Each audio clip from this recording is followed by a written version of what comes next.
Well,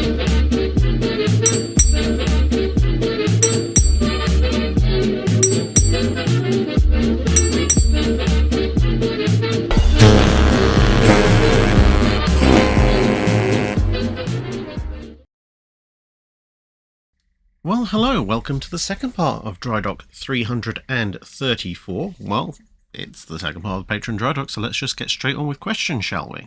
Gabriel A. Hawkins asks, I don't understand coastal defence battleships, but I also understand that navies generally are not stupid.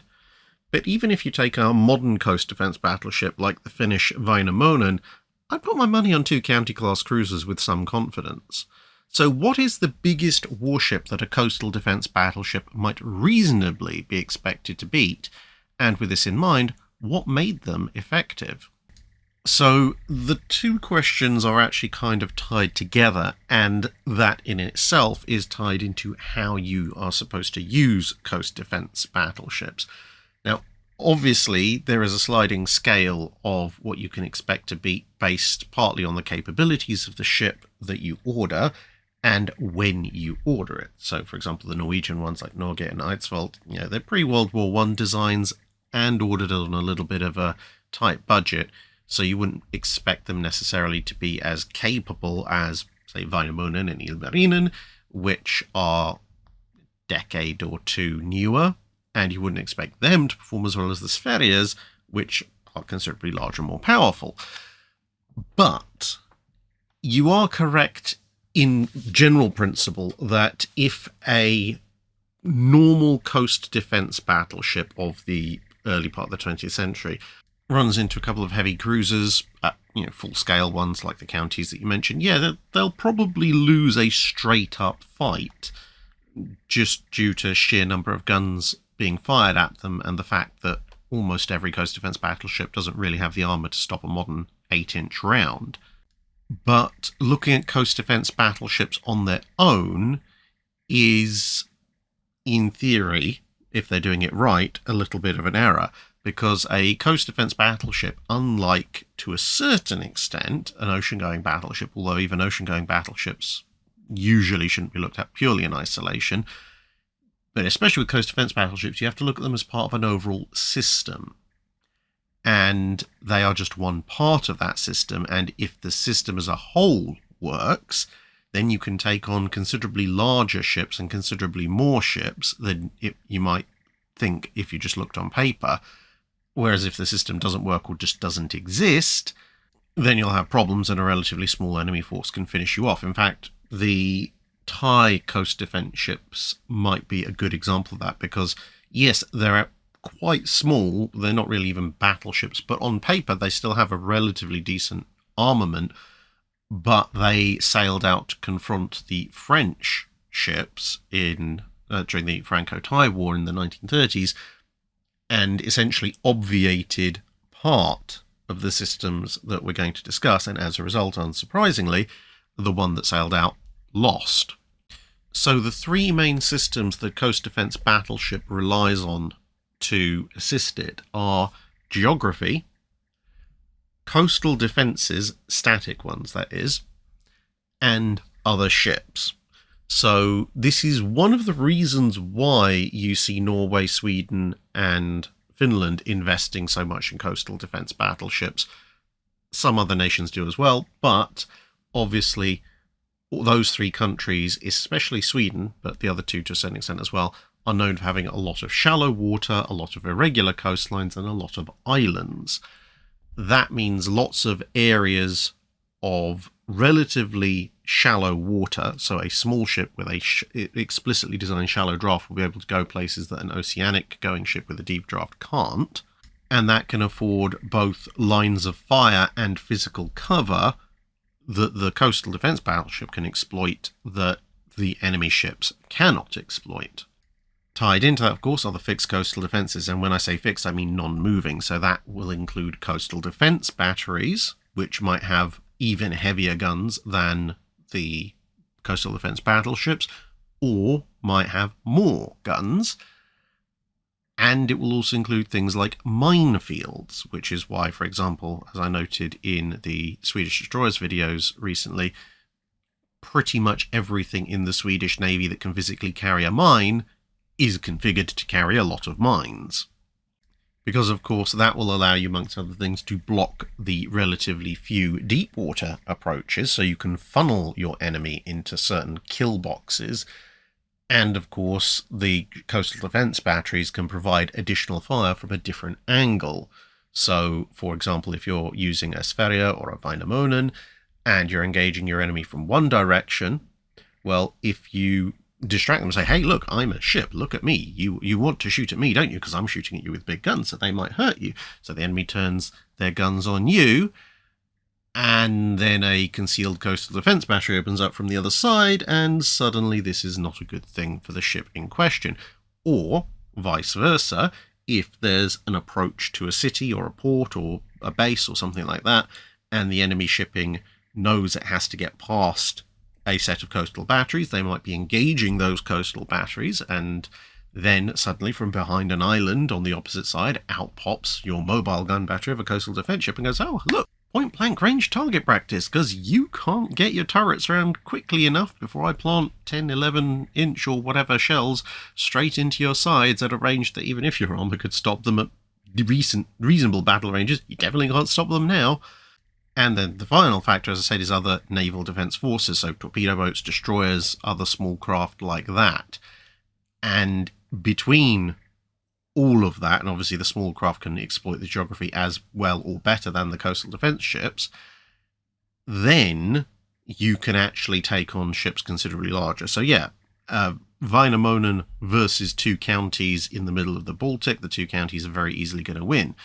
But if you have Väinämöinen, Ilmarinen, the 12-inch Helsinki coastal defense batteries, a whole slew of minefields, and a bunch of destroyers and small submarines all operating in concert, then the counties are not going to win. And this is why you have that Kriegsmarine document I've referenced a few times before, looking at the other side of the Baltic at the Swedes, where the Kriegsmarine looked at the Swedish Navy and essentially went, yeah, one-on-one, a Scharnhorst can blow a Sverige out of the water 10 times out of 10. But if we go after them, they're not going to be dumb enough to come out into the Baltic and fight us one-on-one. They're going to hide in all the islands and the archipelagos with the coastal defense guns and probably operating, 2 or 3 ships together. Plus, there's going to be lots of minefields. Plus, there's going to be submarines. Plus, there's going to be destroyers. And if we try and feed the Scharnhorst into that, they're probably not coming back. And that symphony, if you like, of different levels of defense makes it very difficult for you to enact a counter, because, of course, the natural counter to a coastal defense battery is a big ship, but the big ship could get mined or torpedoed. So you send in small ships which can do minesweeping and can dodge torpedoes and can destroy torpedo boats and destroyers, except the coastal defense ships can take those out. And so you might think, okay, well, we'll send in the cruisers, but the cruisers are vulnerable to mines, torpedoes, and coastal defense guns. So a fully integrated coastal defense system, including coastal defense battleships, can put a check on, a force up to and including a small World War II era battleship, or perhaps an older World War I era battleship, perhaps partly modernized, with its supporting vessels. But the whole system has to be there, and the whole system has to work. And you can still overwhelm that system by just sending in, a squadron of battleships and a couple of cruiser squadrons, 4 destroyer flotillas, an aircraft carrier, and so forth. Yeah, that'll still overrun them. But at that point, you force the enemy to invest far, far more resources into taking you on than you actually have. And your enemy is very likely to conclude that that expense just isn't worth it, which is pretty much what the Kriegsmarine said. They said, okay, you know what, if we really want to take out the Swedish coastal defense system, we probably can. There won't be much of a Kriegsmarine left afterwards, but we will win. The problem is that if we essentially burn the Kriegsmarine, especially so soon after Norway, trying to take out Sweden, well, what's going to stop the Royal Navy from rolling up on the German coastline?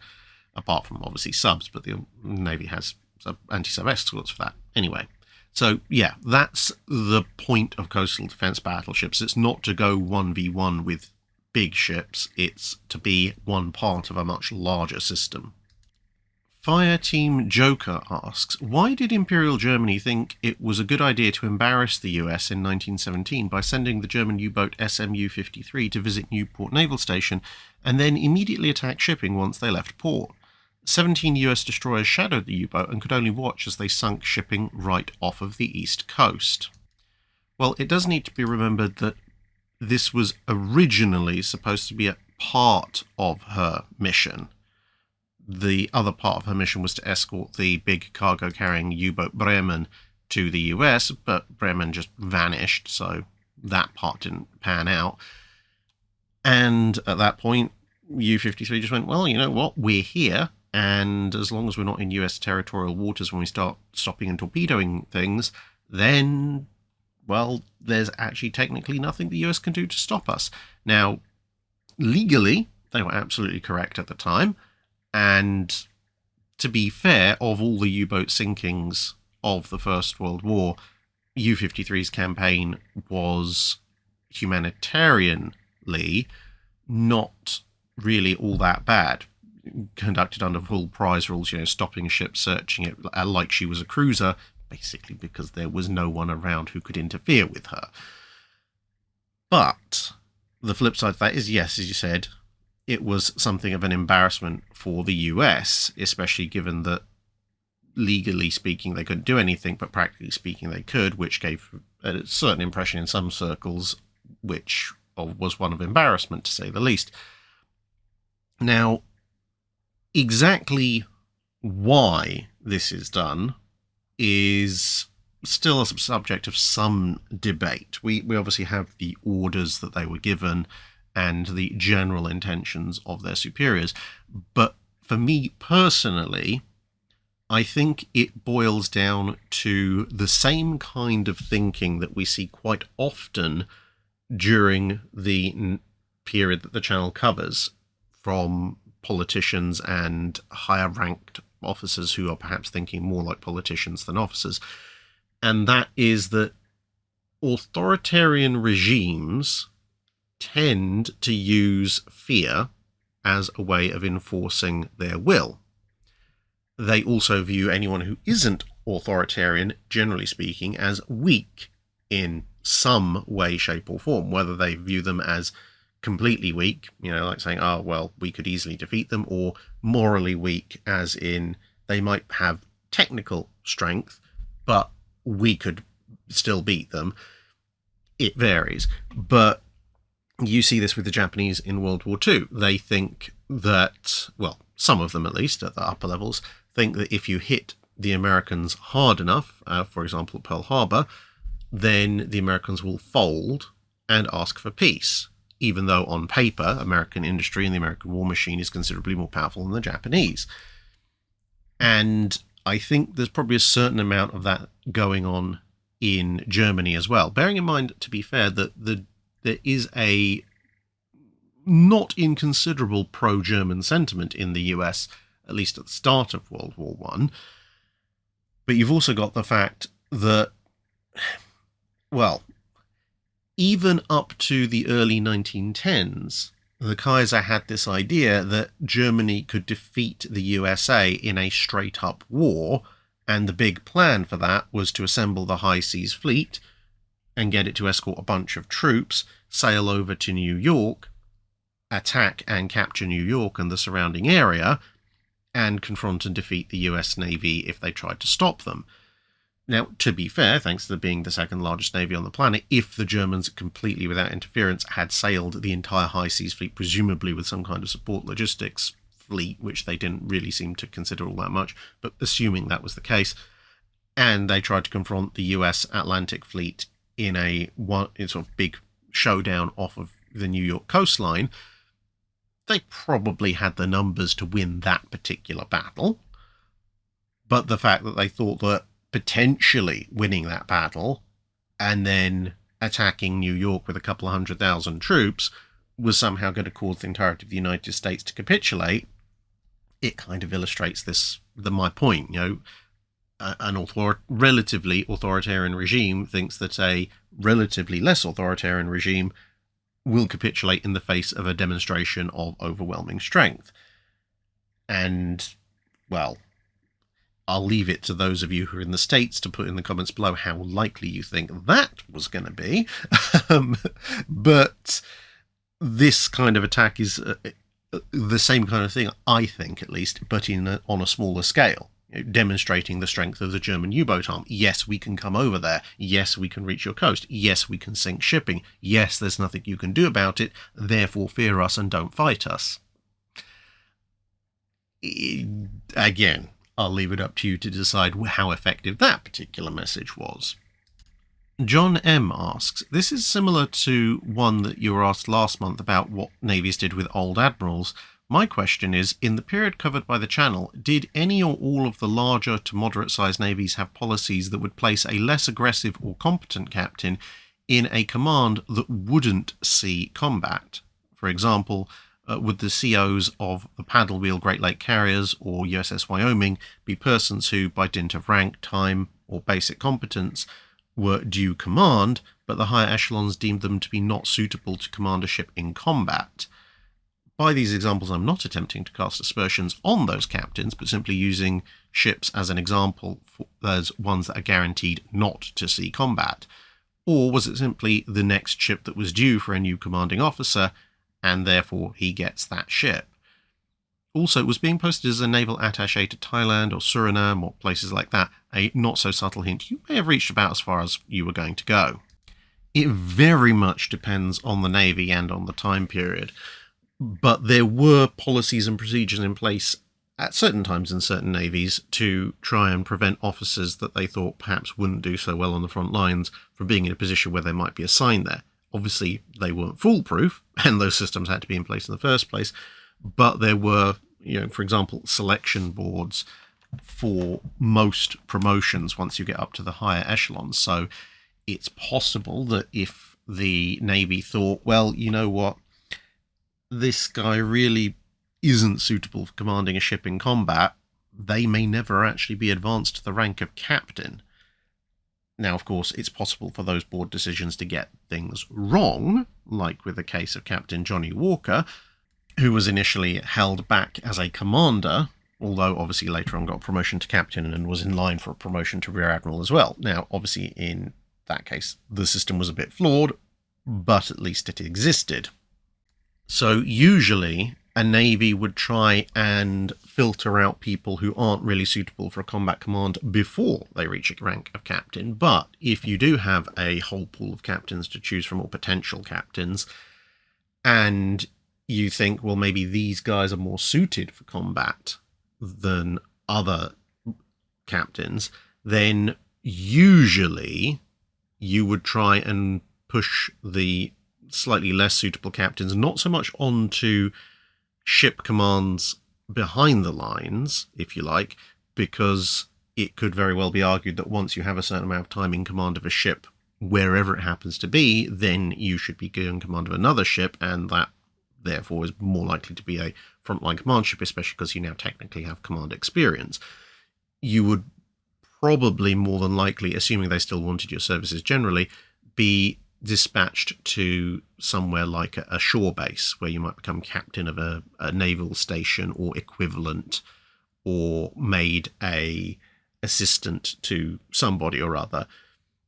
And that might be not a pejorative judgment. It might not be, well, we don't think this guy is suitable for combat command. It may be that that person's skills are actually better suited to something else. So they might be okay in a combat command position, but it might be noted, actually, this guy's an absolutely fantastic administrator or an absolutely fantastic communicator, and therefore, while they might do the Navy a reasonable amount of service in a combat command, they might do the Navy a far greater service in a non-combat command, like being the assistant to an admiral or supervising a building yard or something like that, or a refit yard. Usually those can be the same things. In the case of Wolverine and Wyoming and so forth, those do not appear to have been seen as positions to put captains who aren't suitable for command. So, for example, the first captain of the USS Wolverine, after he completed his stint, went on to command the light carrier USS Independence during one of the most critical portions of the war in the Pacific. So he was definitely put right up on the front lines. Now, he had actually also been the XO on the Lexington at a point previous, so this assignment to Wolverine may have been seen as potentially a way of breaking him into carrier command, so they might use rear echelon ships as a way of doing that, so taking someone who's perhaps a commander, who's now due to be promoted to captain, then put them on a rear echelon ship so they get basic command experience rather than just taking them from commander straight to captain and chucking them into frontline action.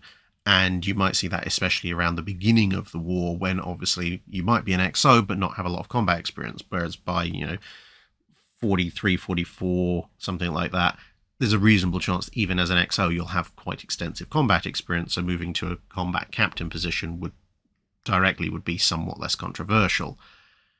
But yes, there are some postings which would be, yeah, okay, thanks for your service, but this is about as much use as we're going to get out of you. And remote postings to weird foreign stations usually would be one of those. Red Ranger asks, in the pilot episode of RDM's Battlestar Galactica, Commander Adama sends a message to all colonial units which reads, "I'm taking command of the fleet." Under what circumstances could an officer make such a proclamation?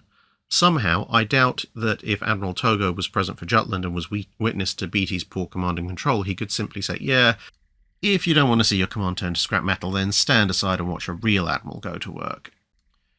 So, obviously in the scenario described, that's not going to happen in large part because it's in a circumstance where you can effectively go, look, I'm in command now. Generally speaking, you have to be part of that navy because there is a chain of command, and going, okay, well, we're now going to follow the orders of an admiral from a completely different navy, who therefore is going to be less familiar with our policies and procedures, and also very likely does not have the support staff with him. Yeah, that's kind of reaching for the apocalypse has come and we have nothing else left. That's the kind of level of event we're talking about. However, in, shall we say, more prosaic circumstances, there is a chain of command in fleets, but although in theory this extends for potentially up to hundreds of officers, usually the basic chain of command actually only extends a very short distance. So, for example, you would have the admiral in overall command, and you would have his appointed second in command, potentially on the ship itself, and then you would have the next senior most admiral in that fleet, who, assuming we're talking about a fleet large enough to have multiple admirals in it, who might be off on another ship. So, for example, with the Battle of Jutland, if Jellicoe is personally killed aboard HMS Iron Duke by a German shell, he does have a vice admiral aboard the Iron Duke, Vice Admiral Sir Charles Madden. However, Madden is a relatively recent appointee, and the official second in command in the case of the Grand Fleet is Vice Admiral Sir Cecil Burney aboard HMS Marlborough. And likewise at the what's called the first night action of Guadalcanal, the one where they fight here in Kirishima, you have Admiral Callahan on the San Francisco and then Admiral Scott on the Atlanta, and so on and so forth. And that's usually enough, because usually if the lead officer is incapacitated, the next one can take over. But you do occasionally get circumstances where both the admiral in charge and then his supposed successor have both been taken out, in Guadalcanal's case, actually by friendly fire, in the case of poor old Admiral Scott. And then things start to degrade quite quickly, because in a really major fleet engagement where you have multiple battle squadrons, there will be multiple other admirals, as I mentioned. However, in smaller actions, like the one off Guadalcanal, or even, let's say, if something had gone so dramatically wrong that both Marlborough and Iron Duke's bridges had been destroyed, then it now becomes a case of, well, we weren't really thinking that was going to happen, but we have to work out who the senior most surviving officer is. So who's the highest ranked officer? And then if there is multiple officers surviving at that rank, then it falls back on the seniority and having an actual functional ship, one that can move around and communicate. So at Guadalcanal, That eventually falls to Captain Hoover of the USS Helena, because he is a captain. There's a few other captains out there, but he's the captain with the most seniority, and his ship still works. And if we take the example of Jutland, if both Jellicoe and Burney had been incapacitated, then even let's assume Madden goes with Jellicoe, then you have three other vice admirals. You have Sturdy and Jerram in the Grand Fleet, and you have Beatty over with the battlecruiser fleet, and thankfully both Jerram and Sturdy are actually both there in the Grand Fleet, and also they are senior to Beatty by a couple of years. Jerram is the most senior, so Jerram would have then taken command, and then if he was somehow killed, then it would have been Sturdy's turn, and only if you've managed to wipe out, well, at that point, 4 vice admirals and a full admiral, then it's Beatty's turn, and if things have gone that badly wrong, Beatty's probably dead as well. But obviously the thing at that point is you've got to work out who is still alive, because if you're in a battle which is so disastrous that the number 1 and number 2 of your chain of command have been killed or incapacitated, there's probably a lot of other damaged ships out there with killed or incapacitated officers, and that's where the whole, I'm in charge now comes out, because first everyone has to quickly ascertain, okay, who's still alive, sound off, and then everyone goes, oh, okay, he's the most senior, or perhaps the one who is most senior who knows it will just go, yeah, I'm the most senior officer, you're all following my orders now. Scott Jennings asks, in the past you've discussed some of the circumstances that might lead to a country's naval ensign being different from its national flag. I'm aware that flying a ship's flag upside down can be used as a signal that the ship is in distress. Are you aware of any examples of naval ensigns that were modified from the country's national flag specifically to facilitate this, such as when the national flag was symmetrical? I'm not aware of any naval ensigns that were specifically designed to be easily recognised as inverted, and therefore, you can easily recognise the ship is in distress. To be fair, the idea of a flag upside down indicating distress is a little bit varied. Now, it's not entirely an American thing. It's very prevalent in American publications and American law and literature. It's far less prevalent in other countries. In some countries, having the flag upside down means something completely different. In other countries, flying a flag upside down is not permitted, whatever the case you might be in. And in still other countries, it's basically impossible to tell if the flag is inverted or not. I mean, technically speaking, if you have a very keen eye, you can tell if the Union Jack is inverted. But if you're that close, you can probably work out the ship's in distress anyway from other indicators, like maybe the screaming. But anyone who's got a tricolor, for example, that's impossible to work out if it's upside down or not. The Japanese flag, white flag with a red sun in the middle, well, that's going to look the same upside down or right way up. And then, of course, you get the slightly hilarious cases of, say, flags that are just 2 colours but horizontally, because then a Polish flag flown upside down to indicate distress wouldn't necessarily everyone go, oh, it's a Polish ship in distress. They'd go, oh, it's a ship from Monaco, or various other confusions thereof. Or, for example, a Chilean flag flown upside down becomes the Dutch flag, and vice versa. Annoyingly, the Serbians changed their flag. They stuck a coat of arms on it, which means it's now not quite as easy to mistake a Russian flag flying upside down for a Serbian flag.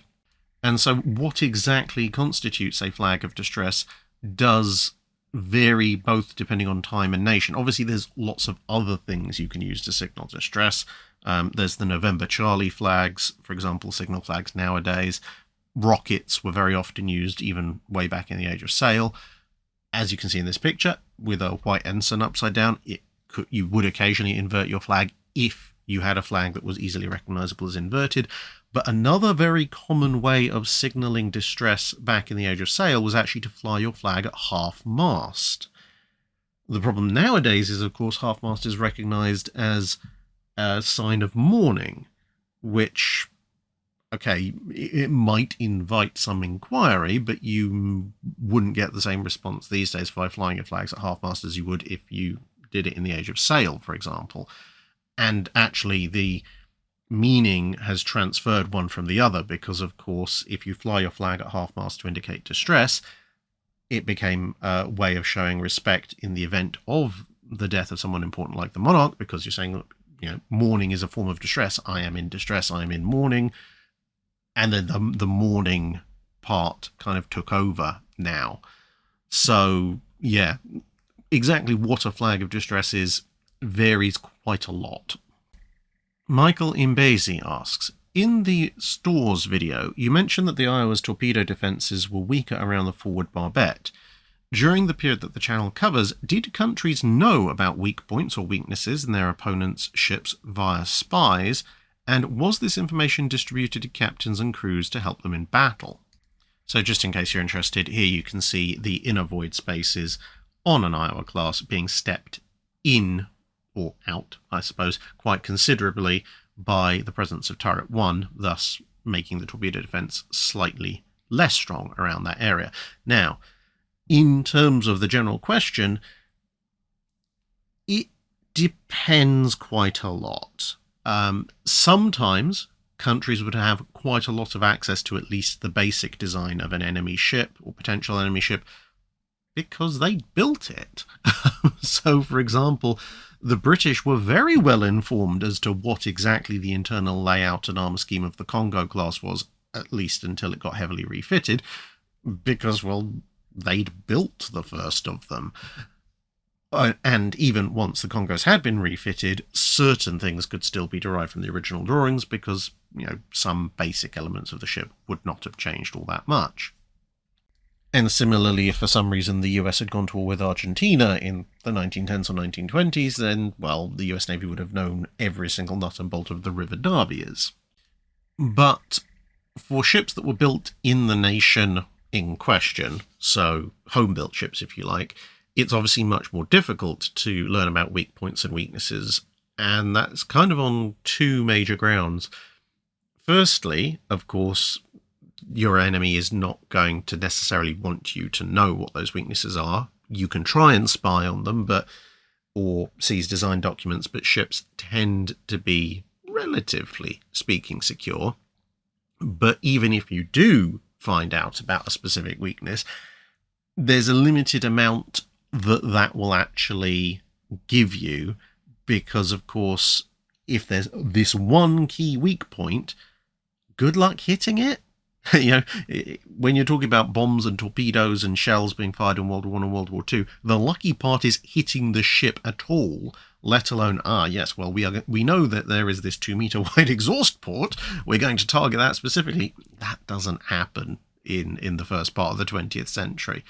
So even if there was such a weakness, it's not all that helpful, because if you get to a point where you can specifically target it, you're going to be at essentially point blank range, and then you have some fairly major problems as well. Not to mention the fact that if you are at point blank range in anything like a pier vessel, the fact that that bit of armour is slightly thinner than that bit probably doesn't make all that much difference.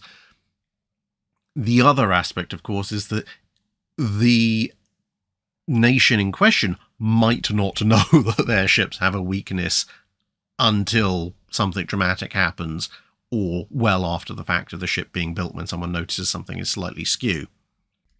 And of course, if the nation that built the ship doesn't know there's a weak spot, well, you can't find that weak spot, because what are you going to find that's going to tell you that without getting in amongst the ship, which is very, very unlikely. Now, more general weaknesses, like this ship has no or pretty terrible torpedo defences, or this ship is really thinly armoured, or this ship can't shoot for toffee, those, yes, were somewhat easier to determine, and that kind of information would be included in information distributed to your ships when such a thing was known about. But that's more general weaknesses in design than shoot here to make thing go boom. John McCarthy asks, I recently got to visit the Yamato Museum. I was surprised that the Yamato model had 2 rudders, both on the centerline. The forward rudder was much smaller than the aft one, which looked to be about the size you'd expect for such a large warship. Was this a common layout, and what was the function of the forward rudder? This is not a particularly common rudder layout for large warships. Most warships would either have one big rudder aft, which obviously Yamato has as well, or if they want, they would have maybe two rudders. There are a few other warships that would have this kind of layout, but it is a relatively uncommon one. The reason for it is that the forward rudder is actually an auxiliary rudder. It's not one that you would normally use in the course of operations. And as you can probably tell from its relative size compared to the big one, and also the fact that, as you can see, the Yamato's main rudder is a semi-balanced one, whereas the auxiliary backup one is not.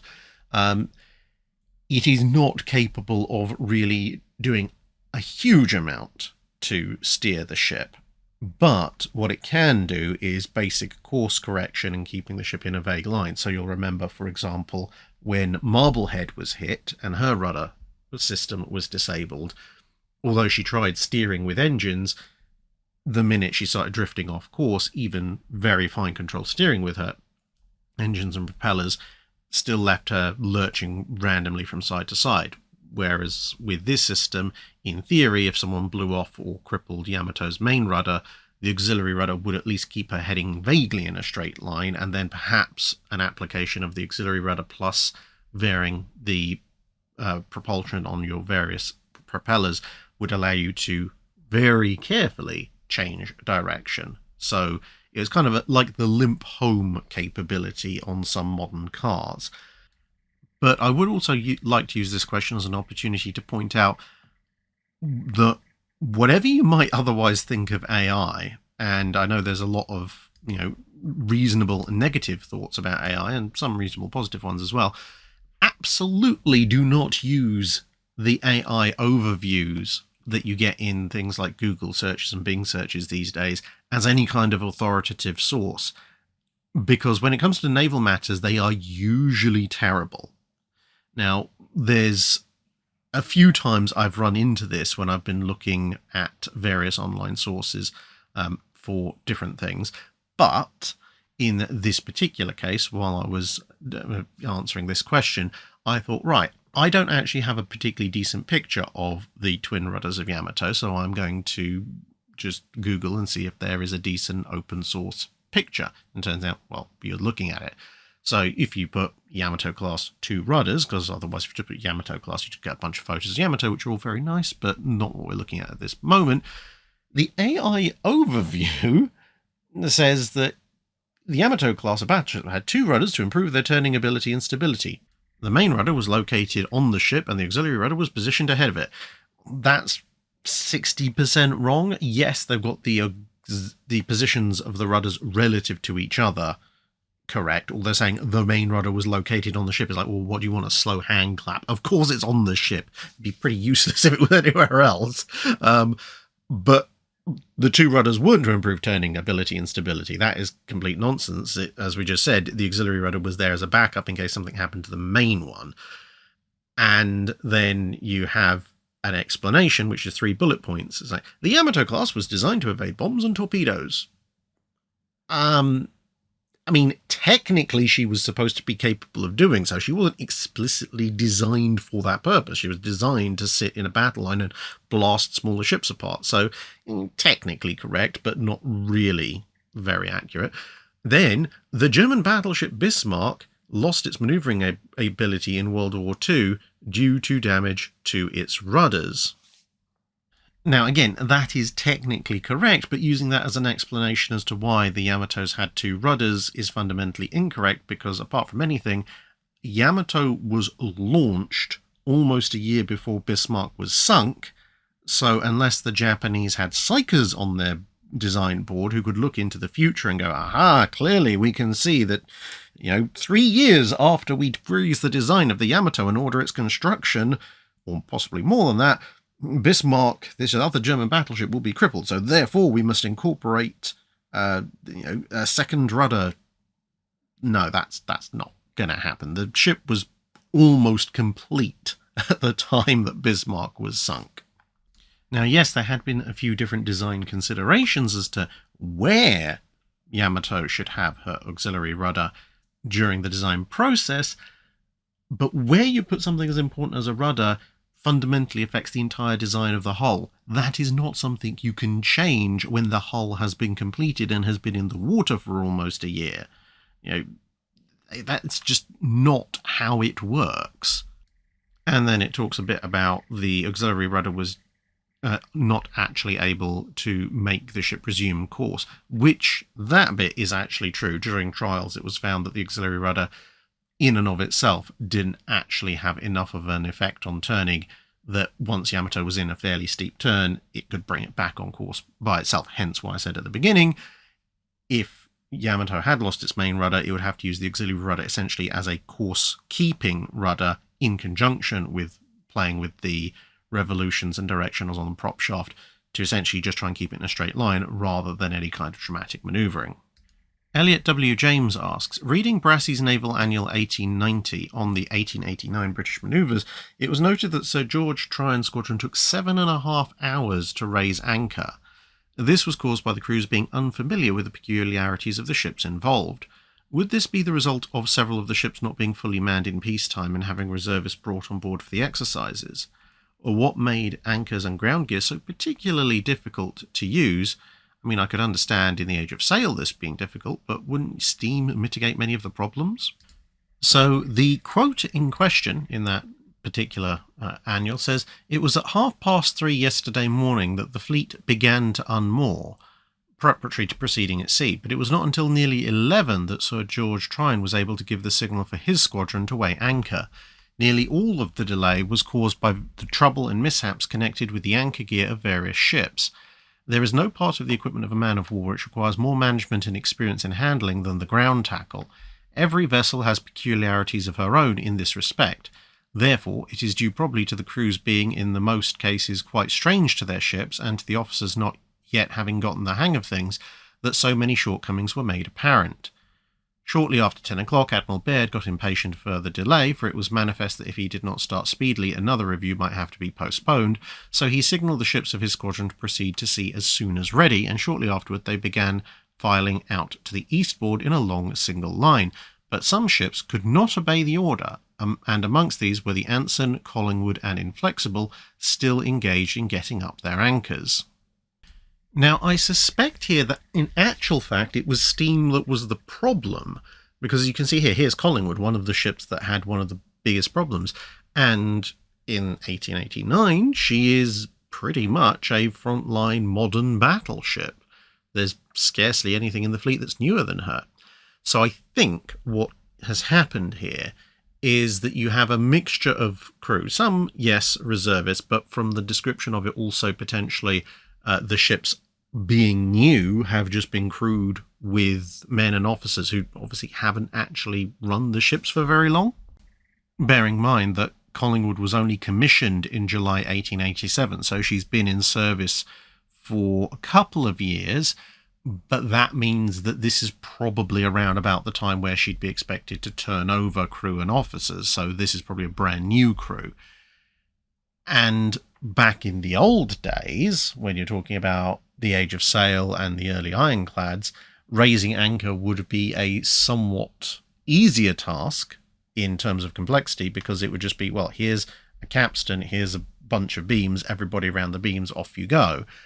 Whereas by 1889, you'd be talking about a whole series of steam-powered mechanisms, potentially electrically powered mechanisms, depending on the ship in question, and they're all going to have various intricacies of operation. So for electric-driven capstans, you're going to need to supply them with voltage, but if you're going to need that power, that means that your generators have to be online, if you have generators, and if you're getting, as in distinct generators, whereas if you're getting the electrical power from the main power plant, from the main boilers, well, then you're going to have the boilers up to a certain pressure, and that therefore, obviously, this is all coal-fired, so you're going to need to stoke the fires, and if you were at anchor for review purposes, maybe there wasn't enough pressure in the boilers, and then you potentially accidentally overpressure it, and the same if you've got steam-powered capstans or various other systems, is there enough pressure present in the system, and is there enough pressure present in the relevant parts of the system? Are the correct boilers online? And all of this kind of stuff. And if you have a bunch of brand new people who haven't quite worked out how all of these fancy systems work, and potentially a few reservists as well in some of the older ships who last time they were actively engaging in this kind of stuff might actually have literally just been using the manually operated ones, then you can end up with a lot of confusion, because of course it's not just figuring out how to get the whole thing working, it's also, once it starts working, keeping it working. Supplying continuous power or continuous pressure in the case of the steam operated ones. And if something goes wrong, you lose steam pressure or whatever, the anchors might drop back down again, or something might freeze and lock up, and you have to unpick what's gone wrong and why, etc, etc, etc. Cameron asks, with kamikazes mentioned several times, considering how hard armor was to get through, and how complex armor-piercing shells are, how could an aeroplane crashing into the hull of a ship do any real damage? Could a plane, made out of wood and aluminium, really pierce an armor deck or belt, or even a hull? Well, as you can see here, it all depends on where you hit, because yeah, a kamikaze slamming into a fairly solid bit of a ship is going to do precious little. I mean, if anyone's been to USS Missouri, walk down the starboard side sometime. So there's that famous picture of a kamikaze turning it to port, although it's going left to right in the picture, towards a 40mm Bofors installation. And if you walk down the starboard side of the Missouri and you look at the edge of the deck, eventually you'll come to a section where the edge of the deck, and therefore also the top of the hull, is bent in by a couple of inches. That's the full remnant of the kamikaze's impact on the ship structure itself. And here you see HMS Sussex, pretty much with a similar level of damage. So why are kamikazes such a threat? Well, the answer is generally kamikazes don't try to do this, precisely because it's so terribly ineffective. Kamikazes will try and significantly increase the damage they do by two primary methods. One is they will normally, assuming that they're aircraft converted to the role and not dedicated things like the Orca, they'll carry a bomb with them. If that's a general purpose high explosive bomb, then they'll either take that with them all the way in, or they might try and release it at the very, very, very last minute. If they're carrying a semi-armor piercing or armor piercing bomb, they might try and release it a little bit earlier than that. But essentially they're also delivering some kind of weapon that is designed to do considerably more damage than just an aircraft.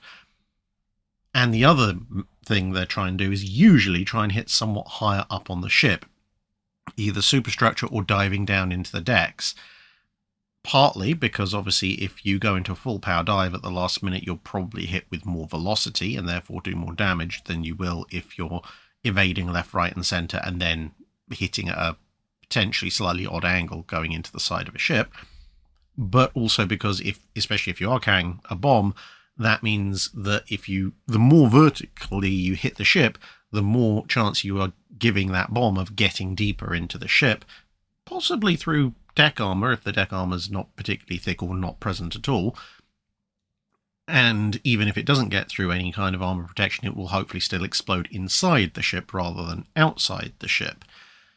And the same thing for the aircraft. Yeah, the aircraft slamming into an armor plate or a particularly strong hull will probably just pancake itself, but an aircraft that hits a deck, well, the deck plating is going to be considerably thinner than the hull plating on most ships, and therefore it's more likely to go through. And of course, parts of the aircraft are more likely to go through than others. So even in this picture, you can see there is a little bit of a dent where the engine has hit, because that engine block is a big hefty chunk of metal, whereas where the landing gear and the wings have hit, it's barely even cosmetic. And there is a secondary factor as well, which is to do with hitting high up in the ship, which is that the kamikaze attacks weren't just kamikazes. There were also aircraft trying to do conventional strikes. And if an aircraft, a kamikaze one that is, hits a ship high up, then the explosion of the aircraft and any munitions it's carrying aboard will probably cause a fair number of casualties to the anti-aircraft gunners, which then means that if a follow-up conventional attack aircraft comes in, there's substantially less anti-aircraft fire coming at it, and therefore more chance that it can deliver a bomb or torpedo, which will do further damage to the ship. So, for example, HMAS Australia, the county-class heavy cruiser, was hit repeatedly by kamikazes and looked quite battered towards the end of it. Fundamentally, as a ship, if she'd needed to engage in a surface engagement, her main gun still worked, her engine still worked, she wasn't leaking particularly, but she had taken quite significant casualties amongst her anti-aircraft gunners, and therefore she had to withdraw. And this is, generally speaking, as a combination of factors, why you see far more carriers, destroyers, and non-frontline ships, i.e. transports, landing ships, that kind of thing. These are the ships that tend to get far more badly damaged by kamikazes. Destroyers, because effectively they have no armour, so a kamikaze can actually go into the ship and then the bomb on board detonates and all things go horribly wrong. Carriers, in the American cases, obviously, because the flight decks are not armoured, and therefore a kamikaze that goes into the flight deck will almost certainly go through into the hangar, and there almost certainly will be at least some aircraft in there fueled up to some degree, plus munitions, plus all sorts of flammable stuff you get in hangars, and then you get things like Franklin, Bunker Hill, Princeton, etc., etc., etc., in the worst case.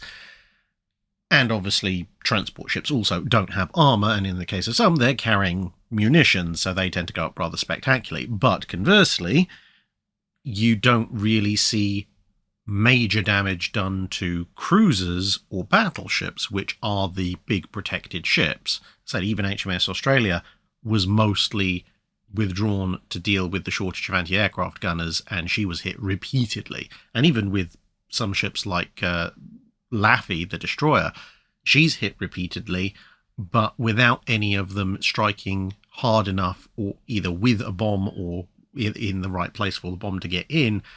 It turns out a bunch of fire and explosions on the outside of a ship, even a relatively stoutly built destroyer, struggles to significantly threaten the ship. You really have to get inside. Coneled asks, which navies had the highest aesthetic average, i.e. if you were to rate every ship built in a class for aesthetics and then average them out for each ship class in each era the channel covers? Unfortunately, I don't think I can actually necessarily cover that in a Drydock answer. That may actually be a full Friday video, because there are so many ships, and while some nations have a slightly higher win rate when it comes to making aesthetically pleasing ships than others, there is still a huge amount of variation. Plus, of course, the aesthetics of a ship, how good does it look, etc., are all very, very subjective. So, in the space of 3 to 5 minutes, I don't think I could really say which navies did the best for which classes in various eras, except for some that maybe stand out quite obviously. So, for example, armoured cruisers. I actually think the Germans had the aesthetic advantage for armoured cruisers in the late 1890s and early 1900s. The British had some nice looking ones, but although I appreciate what they were trying to do with them, the last 4 generations or so of British armoured cruisers, let's just say they're not aesthetic winners, at least from my perspective. But then you have things like battleships. The French with Dunkirk and Richelieu's made some of the best looking battleships ever, in my opinion, but they're also responsible for the Corbeils and the Britannias, which are some of the ugliest dreadnought period and later battleships, again, in my opinion. And then you have things like the refits of battleships, so the sort of dominated by large tripods with relatively minimal other superstructure aesthetic that you see in a lot of mid to late period World War I battleships doesn't actually appeal to me. So for me personally, I don't think that the World War I Queen Elizabeths are necessarily all that attractive, but when they get their interwar modifications, first in the 20s, they get somewhat more substantial superstructure, and then of course the refits of Warspite Queen Elizabeth and Valiant, I think those actually look really nice. With battle cruisers, well, considering there are only two nations that built any substantial number of battle cruisers, and of the two, only the British got to update them, the British are going to win the battle cruiser competition, I think, but that's kind of a two-horse race, and the Germans really, I personally, again, I think they stuffed it up with their later battle cruisers and those socking great tripod masts that, they almost look like they should be Christmas ornaments with this comparatively, it seems, small battleship or battlecruiser hull suspended under what looked like some very crude white metal castings from which you would use to hang the thing from. And I think a lot of the problem for me comes from the fact that in most navies, you tend to have one of two patterns. You either have the navy fluctuates around an average, so some ships are not quite as pleasing, but other ships are relatively pleasing, so they would probably score a decent average, and maybe you could push them up or down slightly. But then you have other navies which arguably produce ships that look a lot nicer, but also produce absolutely hideous monstrosities, and there doesn't seem, at least to my mind aesthetically, to be a navy that is consistently good at producing really standout looking ships for any particular type of ship over a prolonged period. US cruisers, for instance. I hate the World War I period US cruisers with a burning passion. They are ugly as sin, this being light cruisers, protected cruisers, light armor cruisers, etc., terminating with the Omahas. I'm sorry, I'm just not an Omaha fan. The Clevelands, I can kind of take it or leave it. They look a little bit too chunky for me in terms of height. But then you go and build something like the Baltimores, and I really like the aesthetics of the Baltimores, and that's, without getting into, well, that's heavy cruisers, but without getting into the whole heavy cruiser issue as well. So, yeah, it's a very complicated question, actually. Prusy Antique asks, even before the Battle of Lissa in 1866, ironclads after HMS Warrior seem to have either been built with straight stems or inverted or even semi-ram bows, even in navies outside the Royal Navy. Why was Warrior's clipper-esque bow not really replicated in the classes that immediately followed her and in foreign contemporaries, given that ramming apparently hadn't become a major tactical consideration until after Lissa? A small part of it is that the clipper-style bow was pretty much a holdover from wooden construction, and it was easier to do straight or inverted stems for ironclad vessels. Although you would see the clipper bow retained in a lot of corvettes and other kind of second-line ships.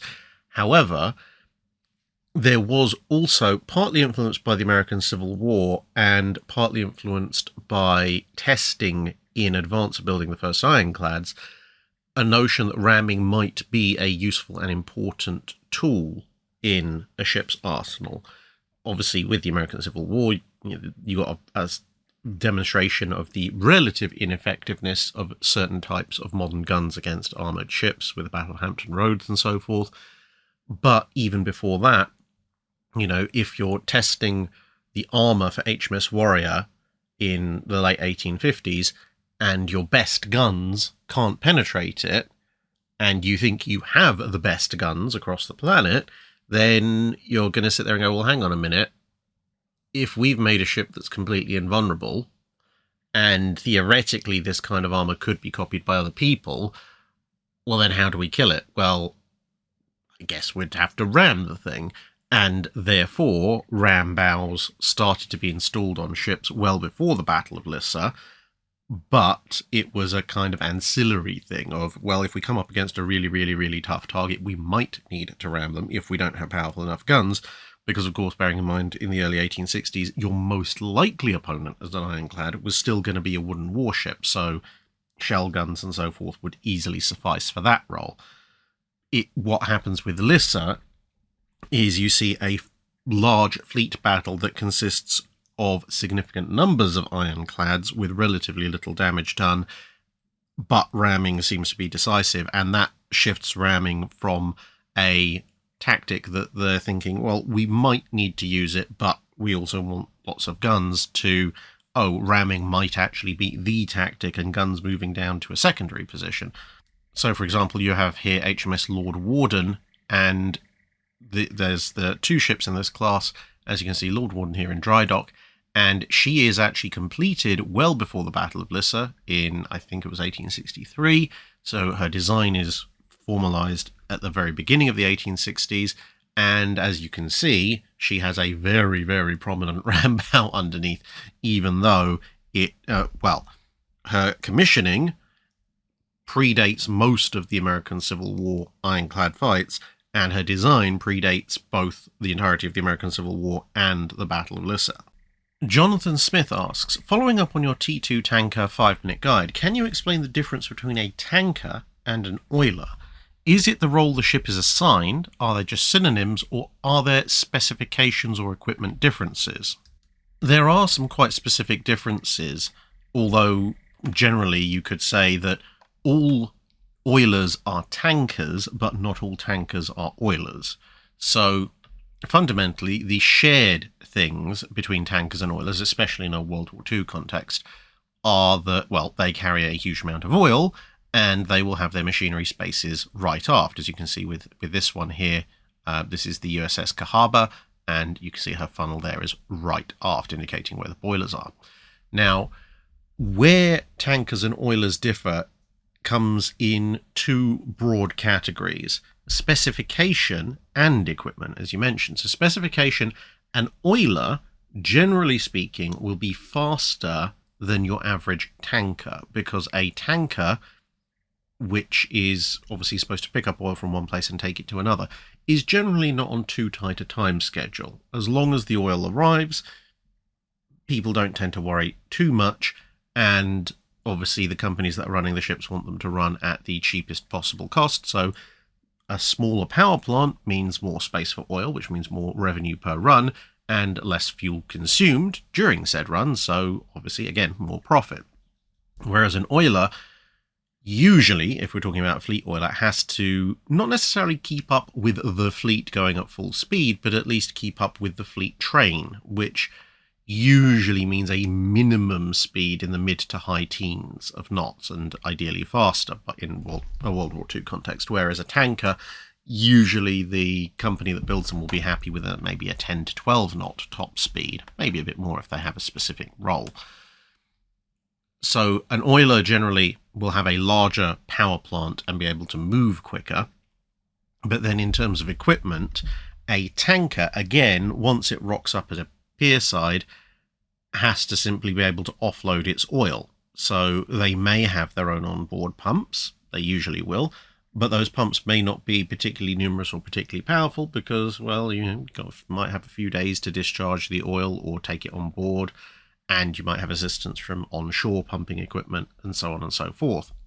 Whereas an oiler has to be able to dump oil essentially as fast as humanly possible, whilst in the realms of safety. It has to do this without any shoreside support equipment, and therefore it's going to have considerable numbers of cranes and davits, again, as you can see here with the Cahaba, lots of king posts and those cranes to support various hoses and lines. Those hoses and lines and pumps will be distributed all the way down the ship, whereas on a pure tanker you might have a few concentrated in specific areas that are designed to drain the entire ship slowly. And of course, as I said, that those pumps are going to be very high capacity, the hoses are going to be fairly high capacity, and of course you've got to have all the equipment to help sling those hoses across, spare hoses, etc., etc. And perhaps also with oilers you also might desire a better degree of fine control, because a tanker picks up oil and goes from point A to point B. An oiler has to maneuver at relative speed with ships close alongside and all the hydrodynamic effects that entails. Those are some of the basic differences between tankers and oilers. Oilers that are specifically designed for military service might also have some considerations towards a limited amount of resilience under fire, but ultimately you are a giant floating pod of hydrocarbons. There's only a limited amount you can do with that. Jellicoe Cats asks, I've been sitting here thinking about Greenland ice core data and the War of 1812, as one does. Recent data points to a previously unknown or unrecorded major volcanic eruption somewhere along the Pacific Rim in late 1808 or early 1809. This new data pushes back the beginning of the Little Ice Age to before the run-up to the War of 1812. While the growing seasons along the Canadian border in 1809 through 1812 weren't as bad as in the 1815 Mount Tambora eruption period, they were shortened.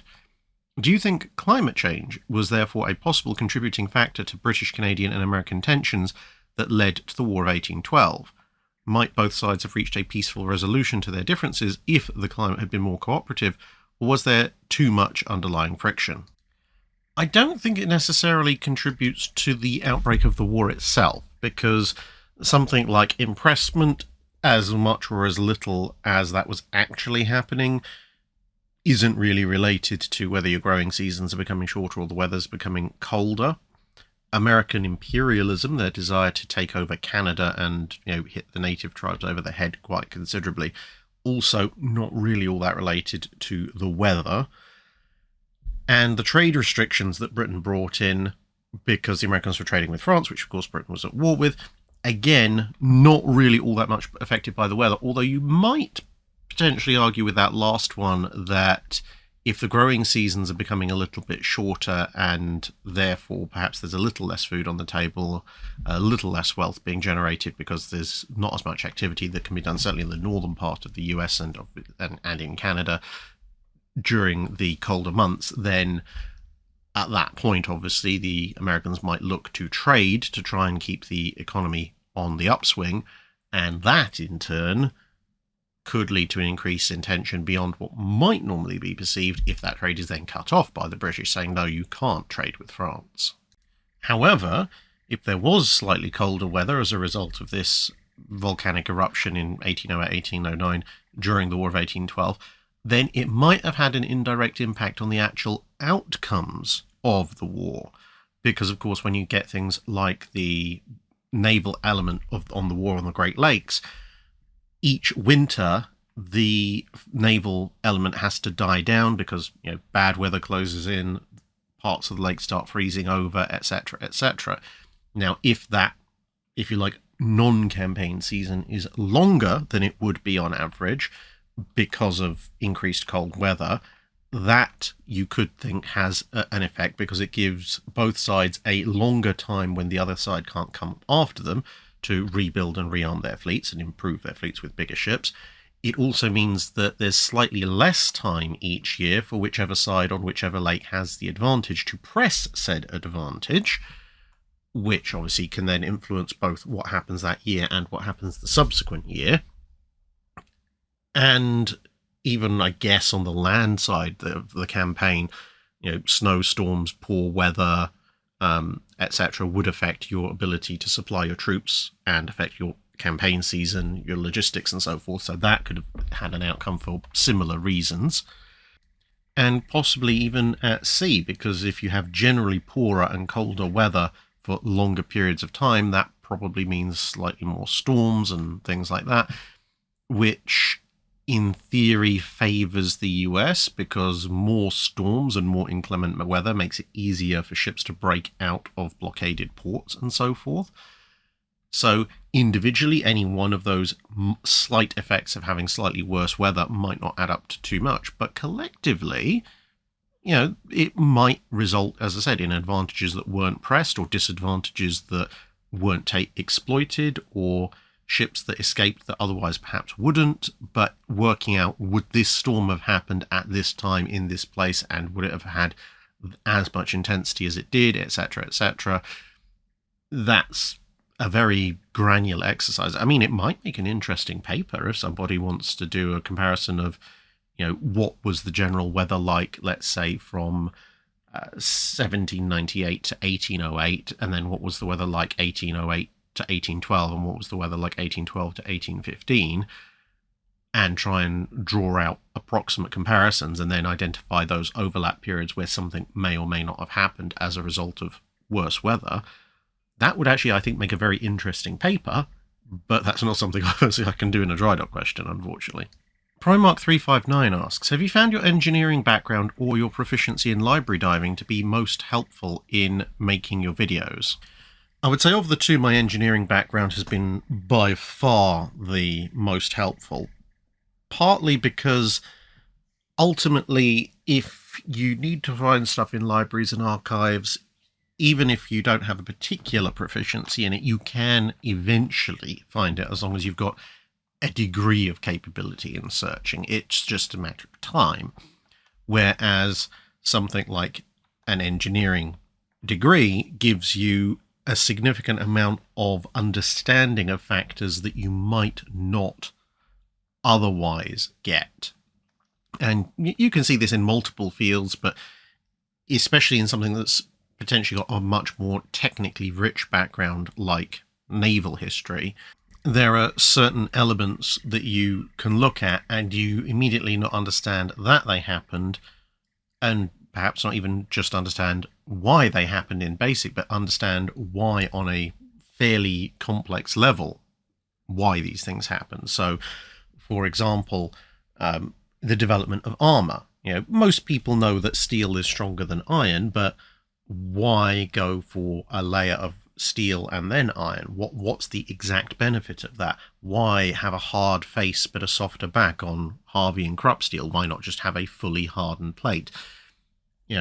Someone who just knows that steel is stronger than iron will ask those kind of questions and will have to look into it in a fair amount of detail, whereas someone who's done an engineering degree, and especially has looked into a lot of materials engineering, will immediately recognize, oh, right, we're talking about high impact loading, tensile strength, brittleness, ductileness. Okay, it immediately makes sense. And, well, it saves a huge amount of research time because you don't have to go look up all of that as well as the details of the armor itself. But it also helps to explain that to other people. And leading out from that, obviously, that explains a lot of things about how long naval guns were, why they were extended, what kind of characteristics you want in propellants, how armor-piercing shells work in basic principle, and so on and so forth.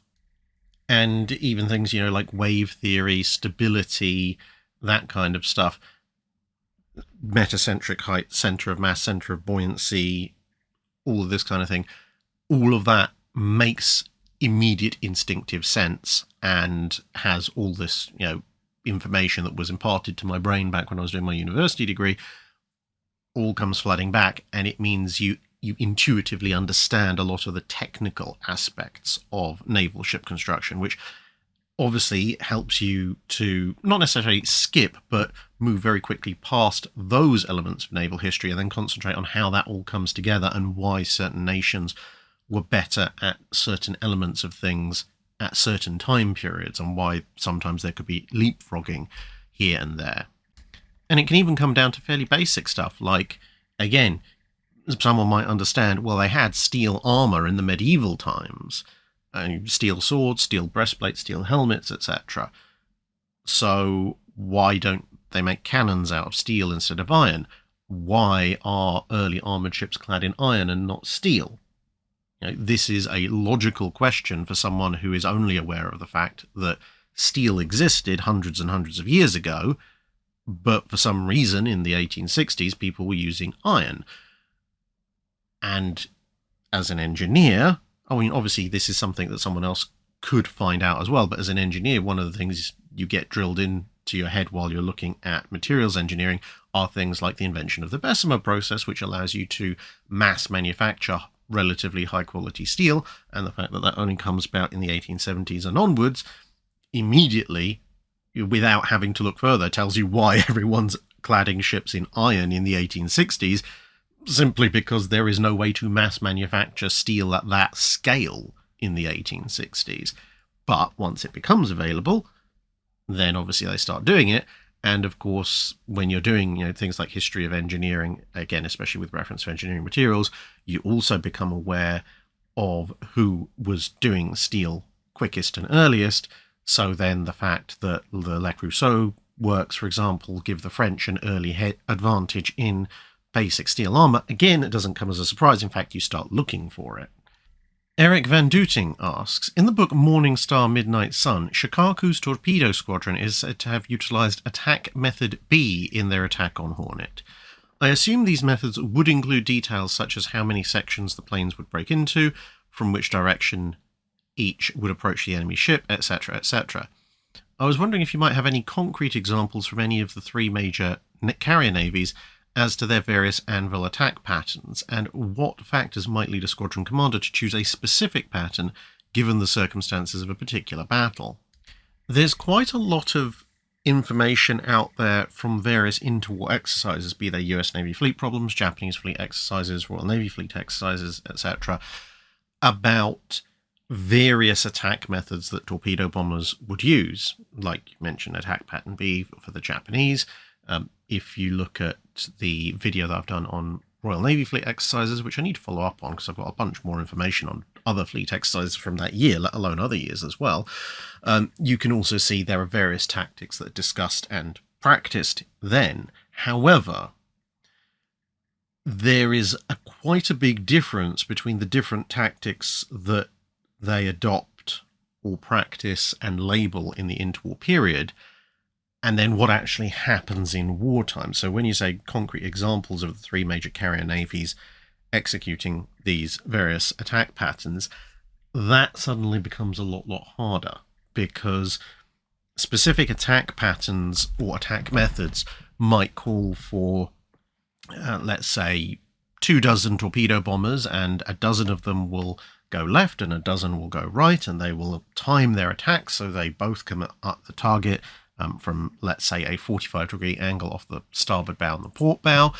and all of this will therefore create an unstoppable kill box which will ensure the ship's destruction. That's great.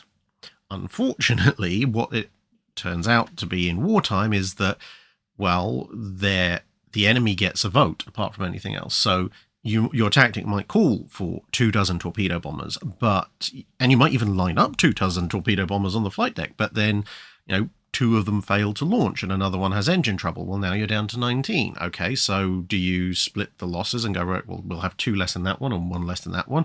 Or are there 3 less in that side and none less in the other side?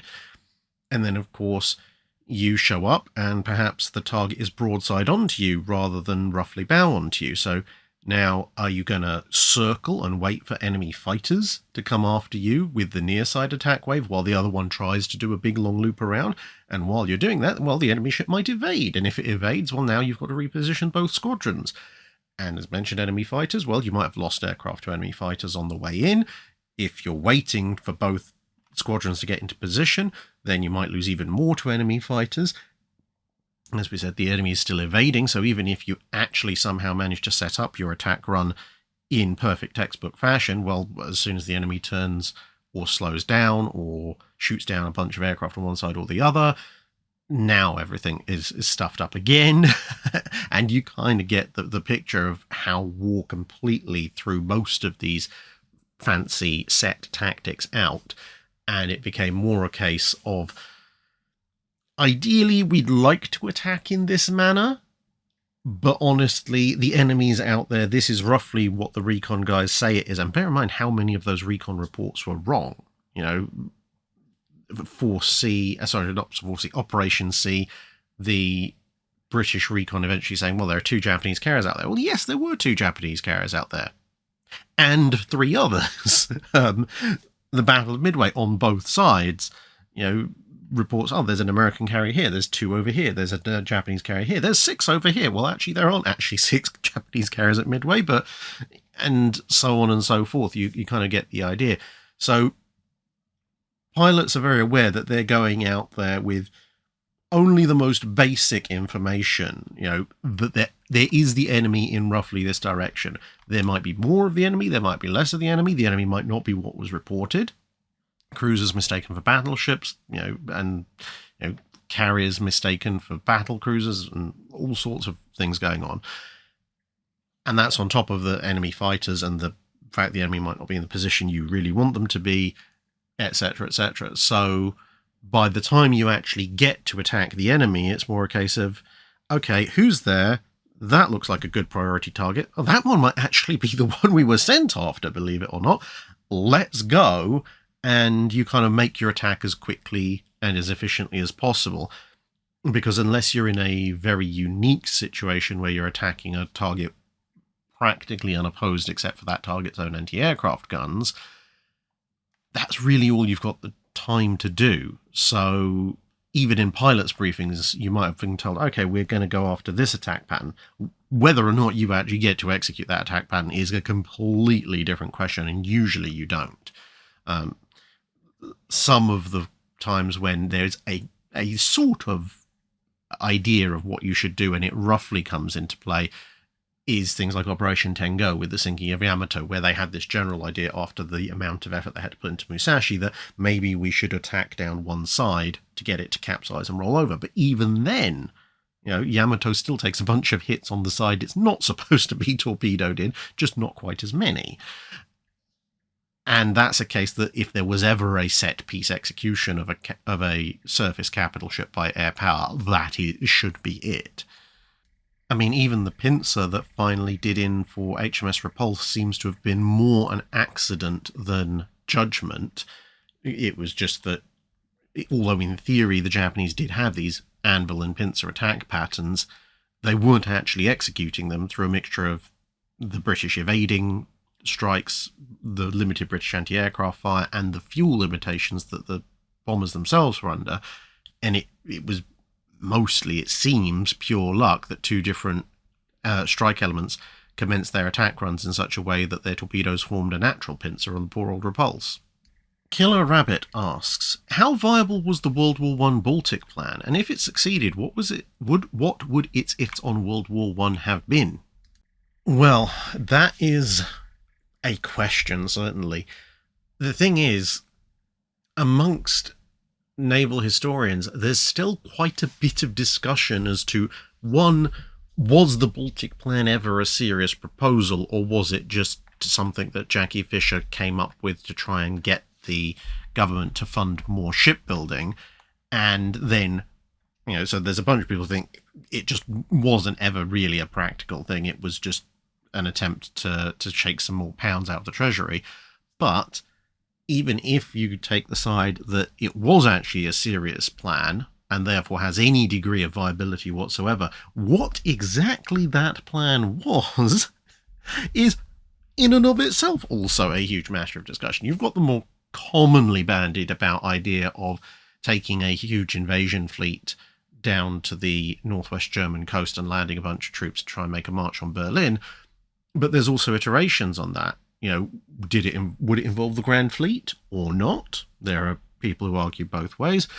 Would it actually involve going straight for the northeastern German coast? I should say northeastern. Northwestern is like Wilhelmshaven and all that.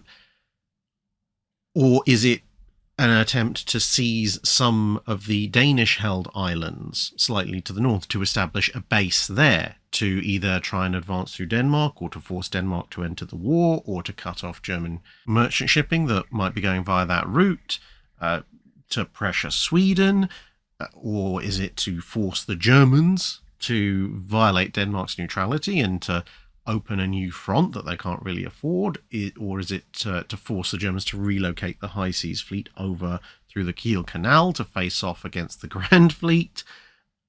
What exactly was this idea? And if it was any of the non-immediate invasion plans, then did it contain a core of a potential invasion plan if the German forces either went via Denmark or pressured Denmark, or Denmark joined in, or the High Sea Fleet presumably was defeated in close battle, and so unfortunately I don't think there is a specific answer to this question, because you first have to answer what the heck was the Baltic Plan. But if we cut all that very valid ongoing debate away and just say, okay, well, if we go with the most commonly thought of idea, at least in pop culture, of sail big invasion fleet around Denmark, land several tens of thousands of troops on the northeastern German coast and go straight for Berlin, that if somehow they pull that off, that could be very, very interesting, because if you land enough troops to make that march, and bear in mind the Allies were considerably more mechanized in World War I than the Germans, so they potentially could have pulled it off, at least on paper. then you would have had some fairly serious problems for the Germans, because of course you would have to evacuate the government, including the Kaiser, from Berlin. That would be a huge egg on the face. You'd have to get troops to counter the Allied troops. Now, of course, the Germans do have reserves. They do have units that are being trained up. They do have units that have been circulated off the front line. They're not necessarily going to have to pull units from either the Eastern or Western fronts, but they might feel like they have to, because, of course, those will be the more capable and more battle-ready units, whereas second-line units and units on resting and recuperation might very well be overrun by experienced Allied troops in a mobile battle. And then there'd be serious logistical problems, because, of course, if the Allies do occupy or invest Berlin, then various transportation routes are going to be cut, communications are going to be confused. Where's the German government going to be setting up? Is there a possibility the Allies might send cavalry or vehicles out to chase them down, etc., etc.? Does the German government and the Kaiser even escape? Do they stick it out in Berlin, hoping against hope, and get caught? Do they get caught on the road? All these things are possibilities. And then, of course, you have the fact of, well, do the Allied troops, let's say they miss the Kaiser, or even let's say they capture him, do they then stick around in Berlin and wait for an inevitable crushing siege train to show up? Or do they go, well, actually, we're going to meander our way back to the coast, attacking and blowing up random German industry and railway logistics, etc., on the way?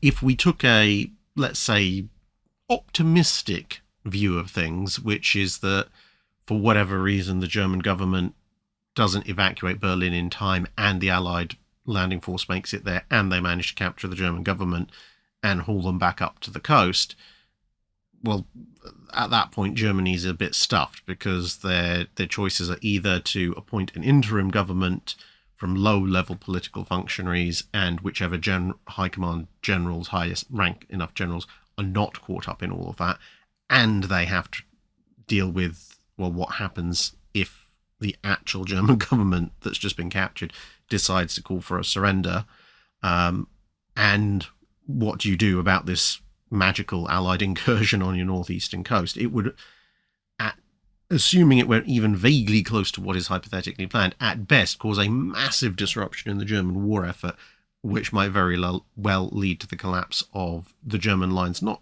even perhaps necessarily through lack of supply and so forth, which could be a problem, but more through just lack of morale.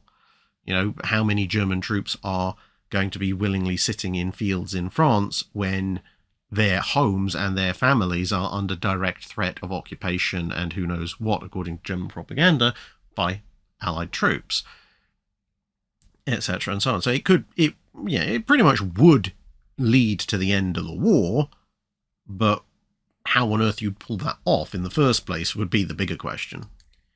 If the sea gods hated us, they would send phantom ships to distract us in the night. Oh look, Japanese torpedo boats in the North Sea asks, apart from occasions where HMS Victory has been used to shoot scenes for a film about Nelson or Trafalgar, and the majority of ships showing up to recreate their own actions in the Battle of the River Plate film, and Amethyst being used in the film of the Yangtze incident, can you name any other movies where the hero ship portrayed themselves in a film about their exploits? This excludes film-length documentaries, of course. Now, with a big caveat that late 20th century filmography is not my strong suit, I actually don't think there's all that many others, because obviously if you want to make a film about, let's say, the Battle of Midway, well, of course, Yorktown and Hornet on the American side don't make it through the war, and Enterprise, by the time anyone's interested in actually making films about Midway, for the most part, Enterprise has gone to the scrappers, and even before that, I doubt the US Navy would have reactivated her and sailed her out just for a film shoot, and of course all the Japanese carriers get sunk, so you can't really do a Midway period movie about Midway on carriers from Midway.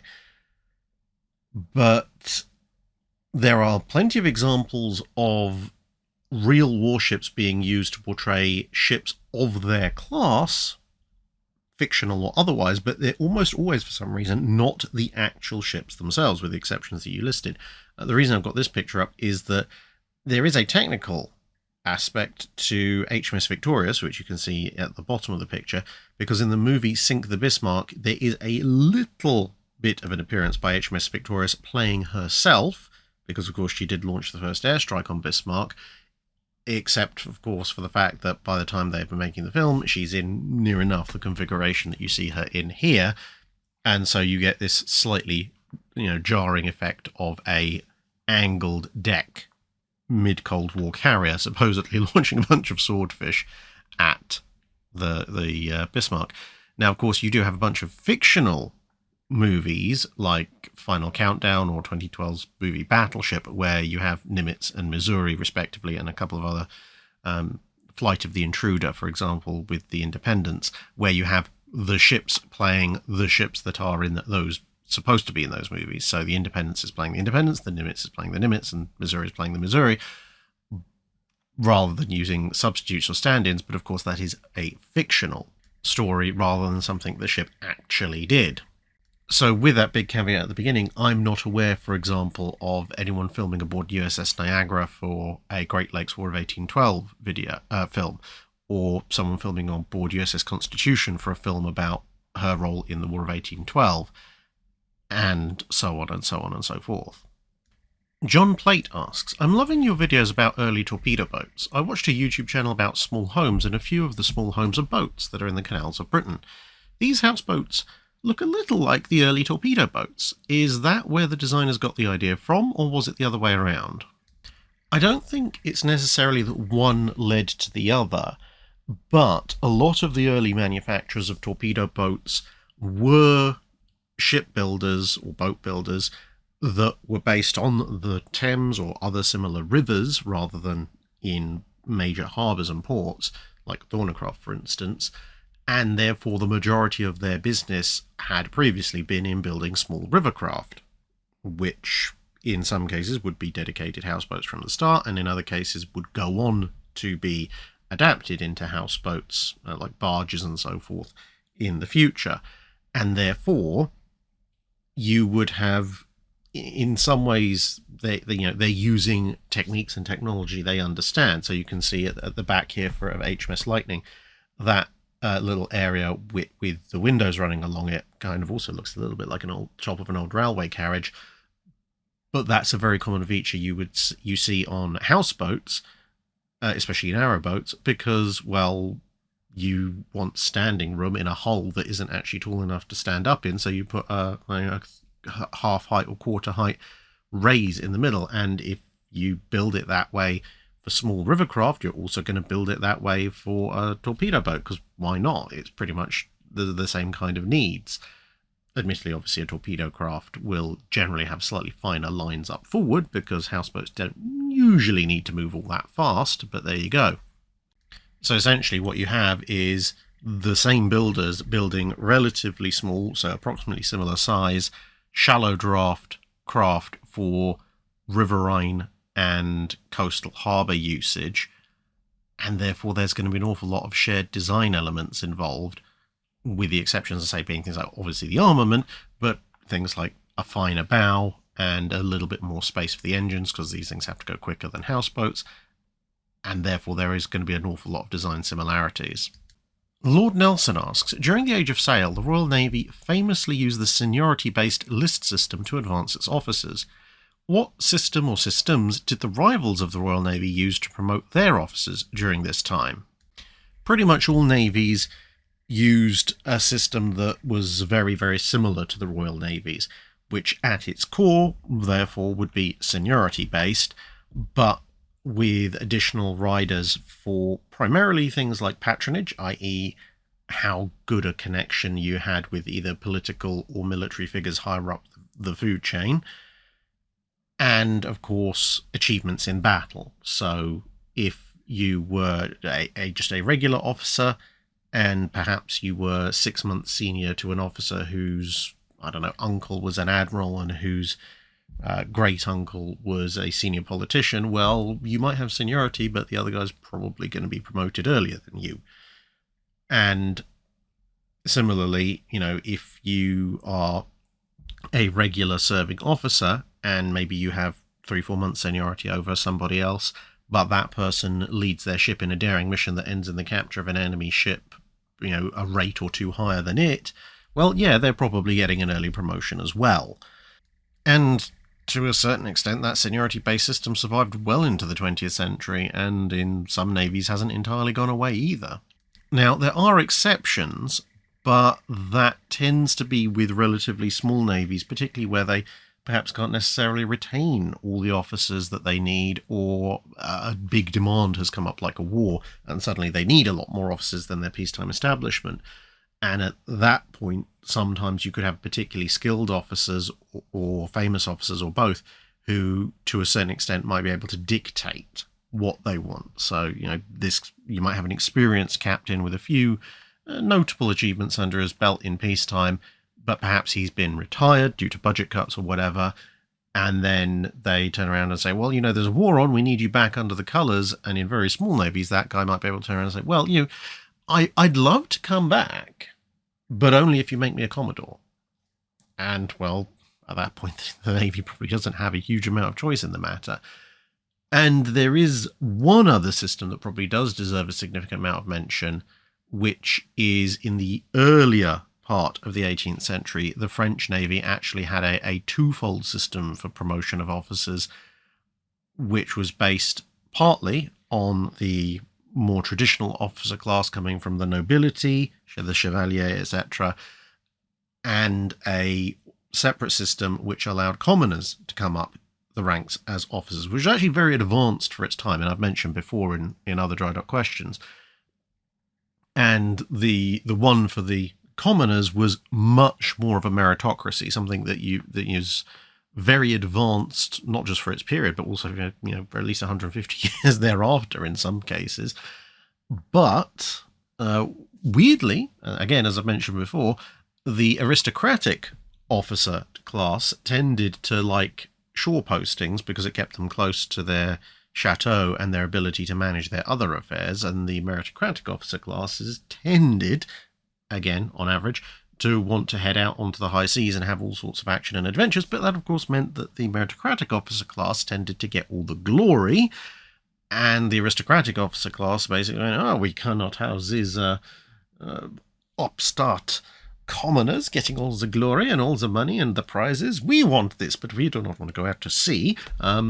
And then they kind of sabotaged the system and eventually forced the meritocratic system pretty much out of service, and it kind of defaulted back to being mostly aristocratic with mostly seniority and connection-based promotion rather than whether or not you're actually any good at the job, which, that was the first time the French officer corps was heavily sabotaged in the 18th century, the next one, of course, being the French Revolution.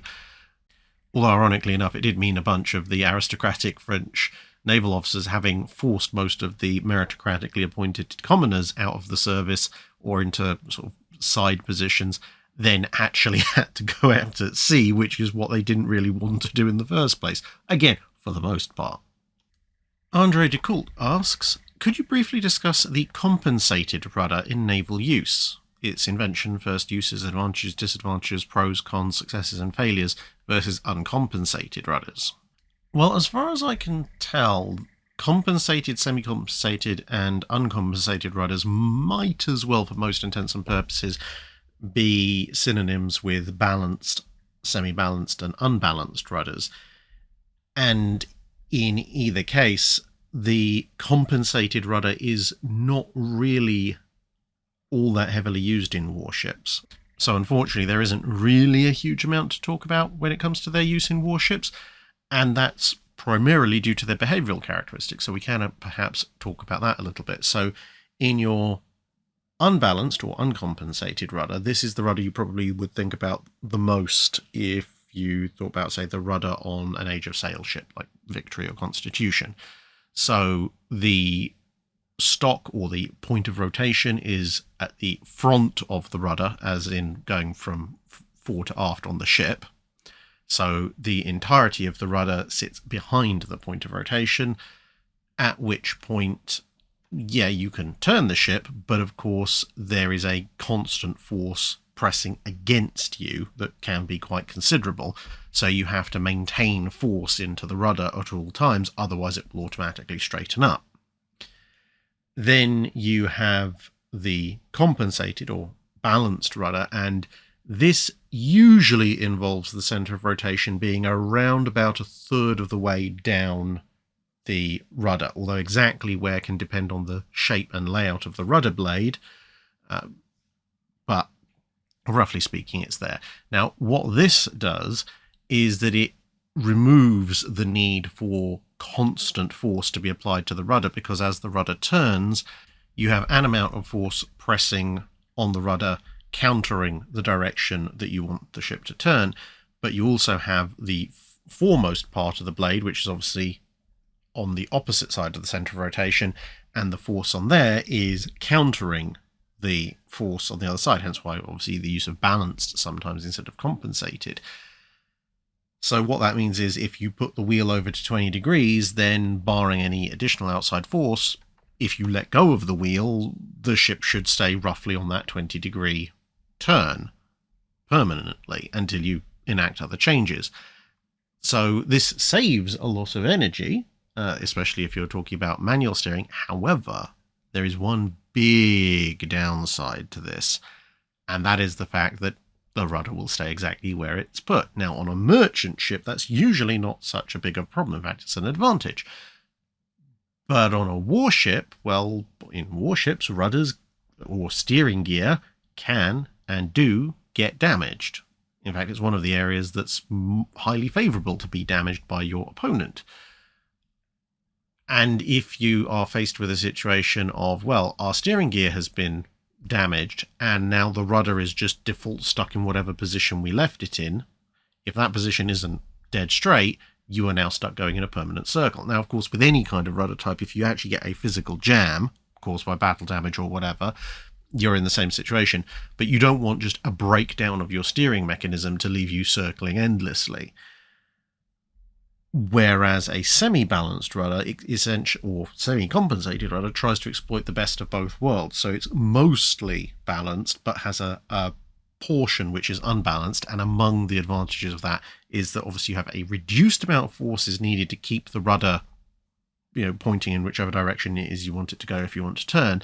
But if you do somehow lose power and force going into your steering equipment, the rudder will naturally be swept back to dead ahead alignment, which is not ideal because you've lost steering, but it's better than going around in a circle right in front of whoever's caused you to lose your steering capability.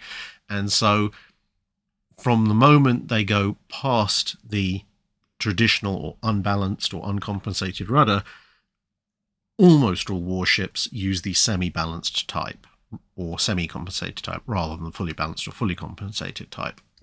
Snowstalker 836 asks, after the losses at Pearl Harbor and the oil supply problems forced the US Navy to leave the standard battleships behind the main combat groups, the combat groups effectively got a speed buff. Did this extra mobility cause any problems for the Imperial Japanese Navy? In and of itself, the fact that US task groups were able to move considerably quicker at maximum speed than they would have done if they were tied to a standard class battle line, no, that didn't really affect the Imperial Japanese Navy all that much, largely because in terms of grand strategy, fleets move at cruising speed, not at full speed. So, unless you're looking at very, very rare circumstances, fleet formations do not charge across the Pacific at 27 or 28 or 31 knots, etc., etc. They tend to toodle along at somewhere in the teens, only increasing speed in battle or if there's a particular emergency. So in that respect, the overall agility and mobility of US forces was relatively unchanged as far as Japanese grand strategy was concerned. However, there was a knock-on effect which did significantly cause problems for the Imperial Japanese Navy, which is, of course, that the Japanese were calculating that either the US would bow out of the war, or if they didn't, then there would be the Kantai-Kessen, the decisive battle, which would involve the US taking whatever was left of its battle fleet and coming after the Japanese for vengeance, at which point the Japanese would ideally sink what was left of the American battle line and something, something, something, we win the war. Now, of course, in theory, the Japanese did get what they wanted because the big American battle line did eventually show up off of the Japanese coastline just a few years later and with considerably more backup than they were anticipating or hoping. But in the more immediate term, the fact that, well, there's two elements to it. One, the US by the late 30s had abandoned that approach anyway. They weren't going to do it regardless of what happened at Pearl Harbor, regardless of what happened to their oilers. But if they had wanted to do so, and from a Japanese perspective, what they'd been planning for, it led to much bigger problems because it's not the specific speed, but the type of ships used, because the Americans then don't use and cannot use, even if they wanted to, the standards. So they move over to primarily carrier-based tactics. And carrier-based tactics take the form of hit-and-run operations, various attacks here and there, and a lot of defensive actions to stop Japanese advances, like you get Battle of Coral Sea and the Battle of Midway, and that is what really throws the Japanese Navy for a loop, because this is a kind of warfare they have at times practiced for, but it's not the kind of warfare that their grand strategy says they should be fighting, and so they are forced to adapt and try and lure in American carriers to kill while wondering where all the American battleships have gone and when they're going to show up, and thus you end up with a conservation of the Japanese battle fleet, perhaps at the expense of what it might have achieved if it had been used more in concert with the carriers than elements of it already were.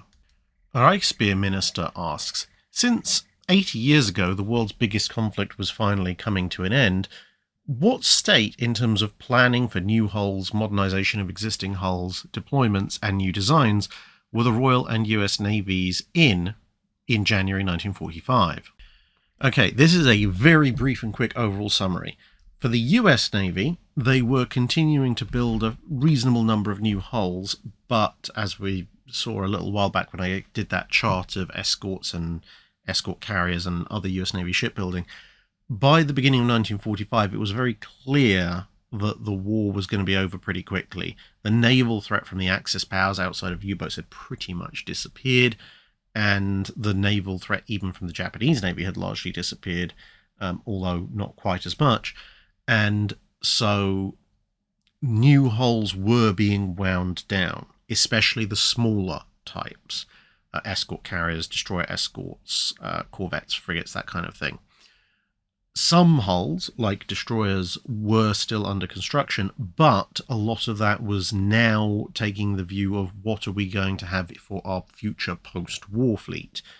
This was especially true actually in the Royal Navy. The Royal Navy was looking at, the weapon class, the battle class, the daring class, and the later emergency war flotilla destroyers, and pretty much everything from pre-war, with the exception of some of the very last pre-war destroyers, was already being effectively shelved. Even if they were still on the front line, they were kind of like, well, when that commission ends, that's it, we're not going to use them anymore, or we're going to convert them into something else.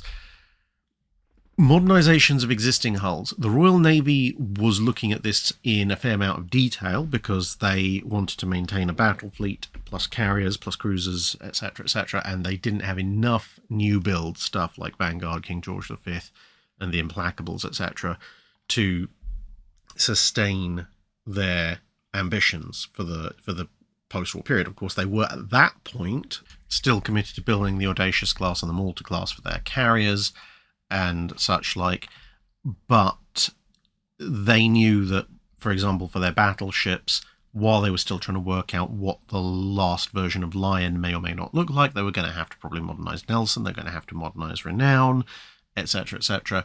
Whereas for the US, they'd built so many wartime ships, Cleveland's, Baltimore's, Oregon City's, Iowa's, South Dakota's, Essex's, now building the Midways, Sumner's, Gearing's, Fletcher's. They really didn't have to worry about the surviving New Orleans class, Pensacola class, the various pre-war, Gleaves, Bensons, etc. Pretty much anything that was significantly pre-war could either be scrapped post-war or put into reserve, maybe some of the later ones, or considered for conversion to other roles, obviously put in reserve and then earmarked. So some of the smaller destroyers like Bensons and so forth, were kind of like, well, you know, if we ever need them back out, we'll probably convert them into some kind of large destroyer escort or something like that.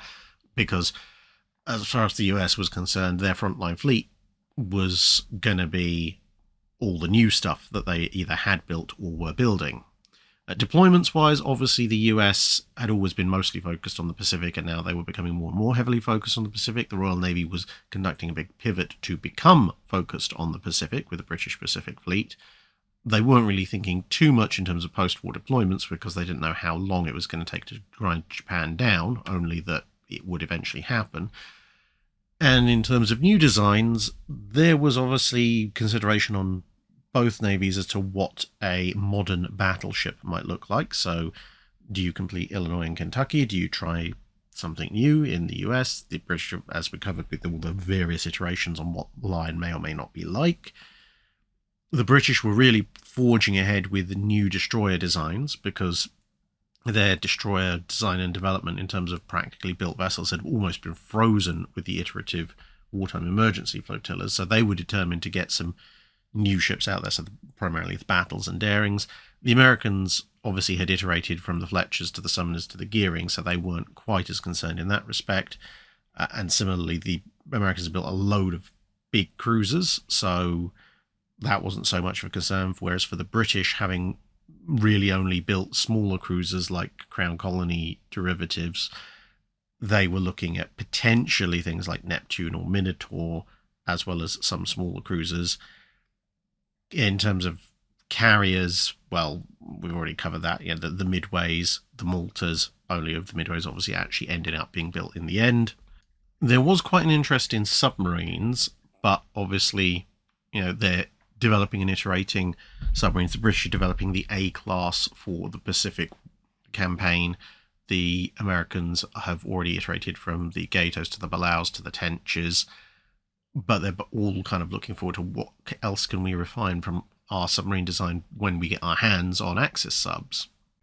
So broadly speaking, the Americans were a little bit ahead of the game simply because they had so much new construction, they could effectively pick and choose what they wanted to iterate on for fine detail stuff for post-war period areas, whereas the Royal Navy, due to either not building as much or at all in some fields, were playing a bit of catch-up, and not only were they having to look at modernizations, whereas the US, generally speaking, was not, but the Royal Navy was also having to look at a lot more new hulls and new designs to play catch-up with things like destroyer and carrier design compared to the US Navy.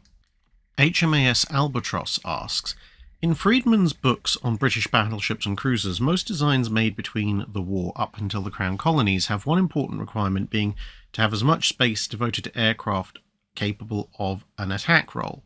This was due to the number of strike aircraft supplied by the carriers being considered too few for the Navy's needs, requiring some of the strike capability to be carried on the battleships and cruisers instead.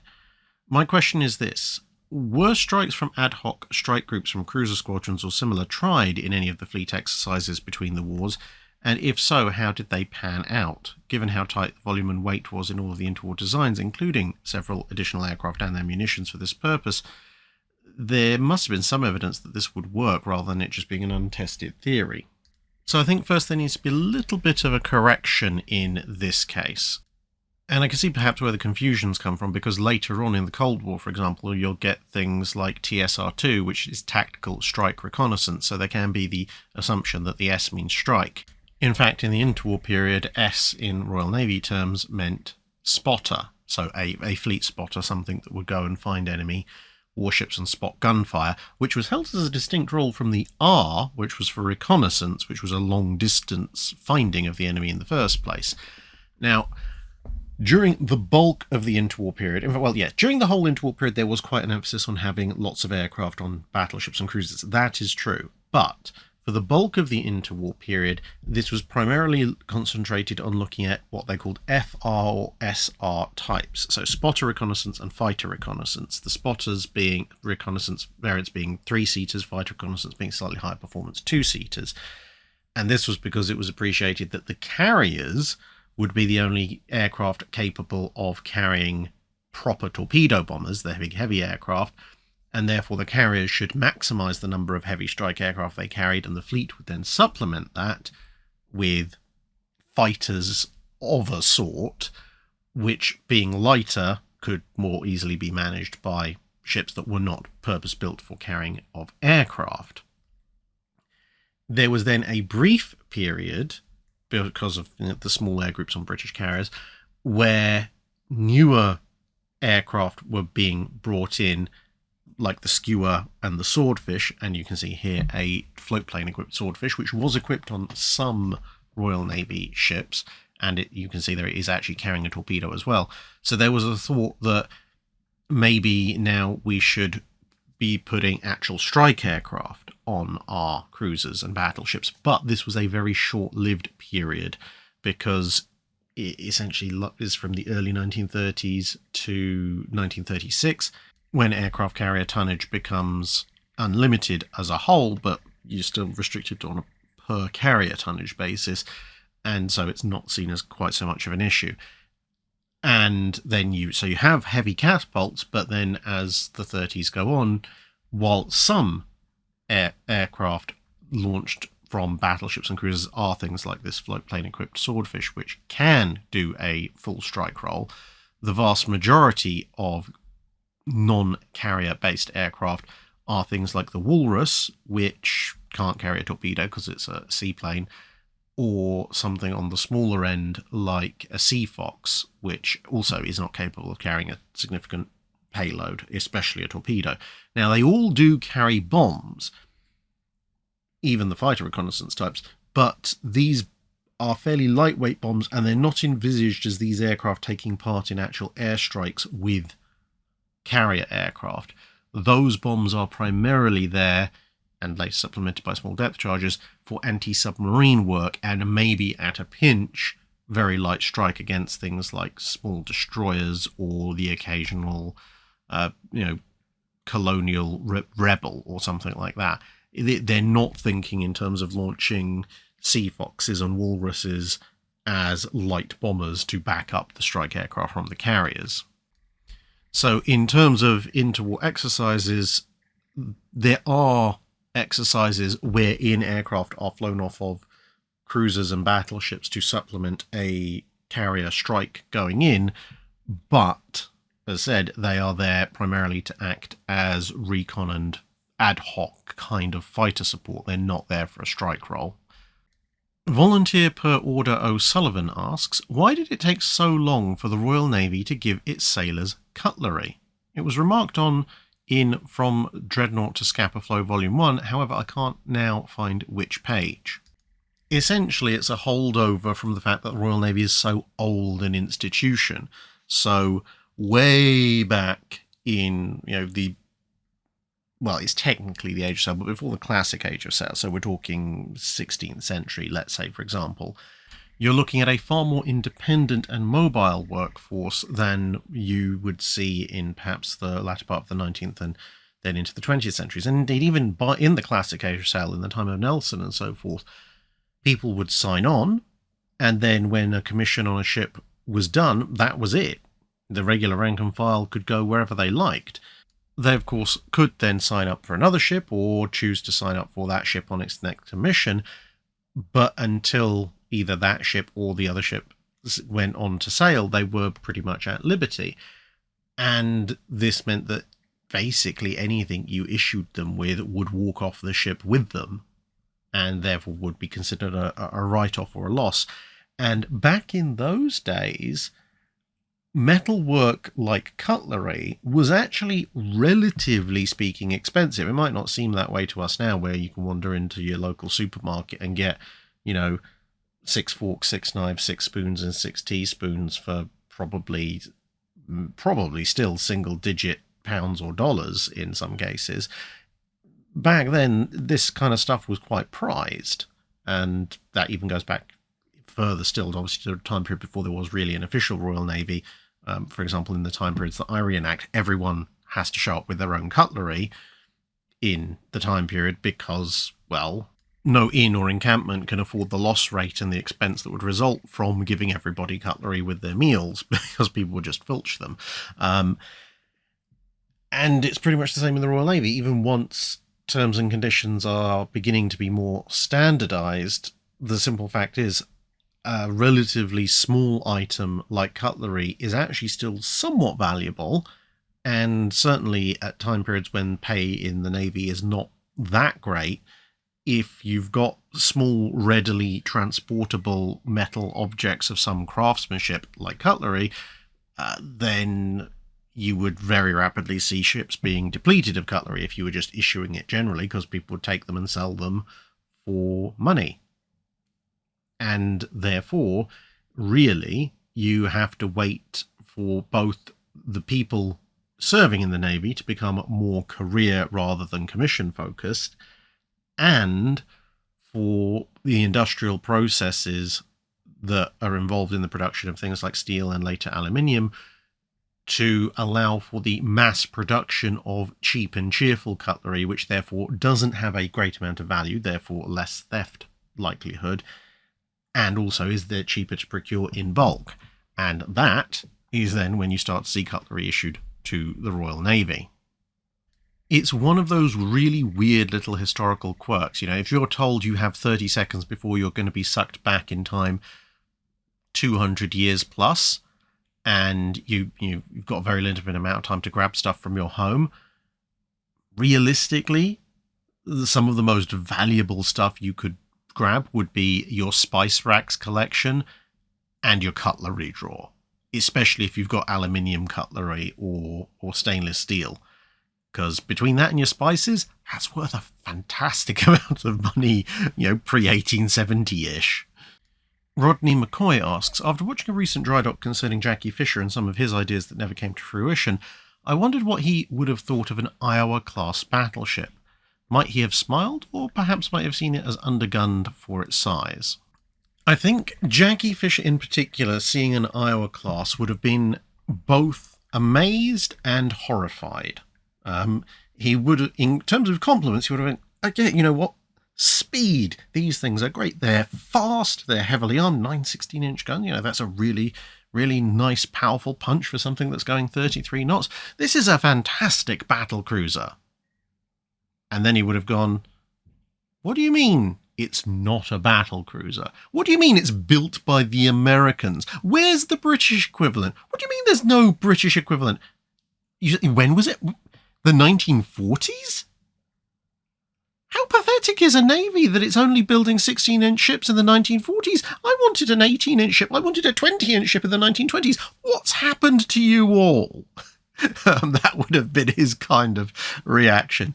I think he definitely would have appreciated the blend of speed and firepower that the Iowas possess, but he would have been equally horrified that there wasn't a British equivalent, and that somehow, obviously he wouldn't have known about the naval treaties, but somehow 20 years later they're somehow still stuck on what to him would have been just the next generation of firepower in the late 1910s.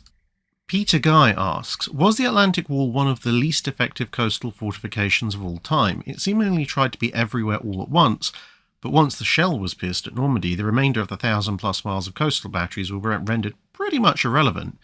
In contrast, the fortifications at places such as Gibraltar and to a lesser extent, say, Cherbourg, were only capable of being taken via direct assault at great cost. It seems most coastal fortifications were at a disadvantage to invasion fleets for various reasons, but what, in your opinion, rendered certain coastal fortifications more effective than others, absent a navy to intercept in the invading fleet?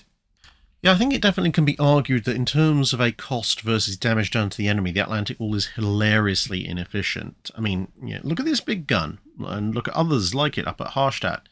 How much firepower was invested in the Atlantic Wall that essentially never got to do anything because the Allies just didn't land there? And of course there's that old military maxim, he who tries to be strong everywhere is strong nowhere, which is very much the case with the Atlantic Wall. Now, you're right, I do share the opinion that coastal fortifications, generally speaking, are at a disadvantage to invasion fleets, but in terms of what renders certain coastal fortifications more effective than others, well, it comes back to something we discussed with coastal battleships in the first half of this week's Drydock, and that is that coastal defences in and of themselves fundamentally don't work, because a person who can come after you with an invasion fleet also therefore has a large enough navy, by inference, to overwhelm any localized coastal fortifications you might have, within reason. And those who try to replace a navy with just coastal fortifications and rely on them are pretty much dooming themselves to inevitable defeat. But if you combine coastal fortifications with seaborne support to disrupt people who might be shooting at said coastal fortifications, that will multiply their effectiveness. And then you have to consider geography. And with, to be fair, with the Atlantic Wall, you do have two different types of geography to consider, because with something like Cherbourg or Gibraltar, you've got a harbour, but you can also take maximum advantage of local terrain features to ensure that your firepower is the most heavily protected and also the most concentrated on potential enemy ships coming in. Because the final objective of attacking somewhere like Cherbourg or Gibraltar, in Gibraltar's case, it's to take or disrupt the Drydock facilities and harbour facilities there, and similar for Cherbourg, although for Cherbourg you might want the port facilities to facilitate an invasion, whereas in Gibraltar, well, at least for the Spanish, it's more about just having the place in the first place. Whereas for the Germans, they're having to guard against invasion per se, that could then go anywhere. And so if you can get, ideally, both some form of naval support and geography on your side, or one or the other if you can't get both, then you should have your coastal fortifications become far, far, far more effective. And of course, if you're defending a point source, you can afford to have a much denser amount of firepower in the area than if you're stringing it across, most of the northern European coast. I think if you were going to be completely rational, the German counter-invasion plans for somewhere like the Atlantic Wall should have perhaps more closely resembled what British counter-invasion plans were if the Germans had somehow managed to land in Britain, which was, yes, you will have a fight on the beaches, and yes, you do need to heavily fortify certain key strong points like ports, because you don't want an enemy to take hold of a port, because that makes invasion very easy. But for the rest of the areas, where it's just beaches that might be suitable for landing and things like that, relatively minimal, relatively cheap defences, and concentrate most of your efforts on mobile forces, i.e. your troops able to then deploy at short notice to wherever the enemy looks like they're going, and then a kind of defence in depth based on breaking the country up into a number of defensive cells where you try and hold a line, but then if they breach that section, you immediately know where your fallbacks are to subsequent choke points and terrain features and so forth, which then forces your enemy to come to you at yet another strong defensive point rather than fighting them for every single inch of ground. And that also has another advantage, particularly if you're looking at it from a German perspective, which is that if you fortify everywhere, that means that wherever the Allies show up, they are going to show up with an absolutely gargantuan fleet to smash down your defences and all the mobile port facilities like the mulberries and so forth to facilitate their supplies. Whereas if you concentrate all your defences on the easy targets that would make invasion really easy, like Cherbourg or Calais or something, and leave most of everywhere else exposed except for some light defences and some pre-prepared dugouts, then that would actually encourage your opponent to land with less force, because, well, if there aren't major in-place defences, you don't need lots of battleships and cruisers, and so forth, so why bother showing up with them, etc., etc. And if you meet, relatively speaking, light opposition on the beaches themselves, then that encourages you to make advances very quickly, and that could very easily lead to an undersupplied and overextended force with minimal offshore gunfire support, and that is where your mobile forces, sallying from your very heavily defended areas, which the enemy can't really easily approach, can then either beat them back or cut them off and salient or pocket them. And that way is, well, it's a potential way to defeat an invasion, or at least give it a much better shot than what happened historically. Explicitly Implicit asks, what exactly is the so-called Swedish additive in US gunpowder formulations from the Cold War, and what is its purpose? Well, luckily for us, there's actually a paper that talks about this. It's titled Understanding and Predicting Gun Barrel Erosion by Ian A. Johnston. He's part of the Weapons Systems Division of Defence Science and Technology Organisation of the Australian Government. If you want a copy of the PDF, email me. And I'm going to read in part from the paper, and that'll tell you exactly what the Swedish additive is and how it works.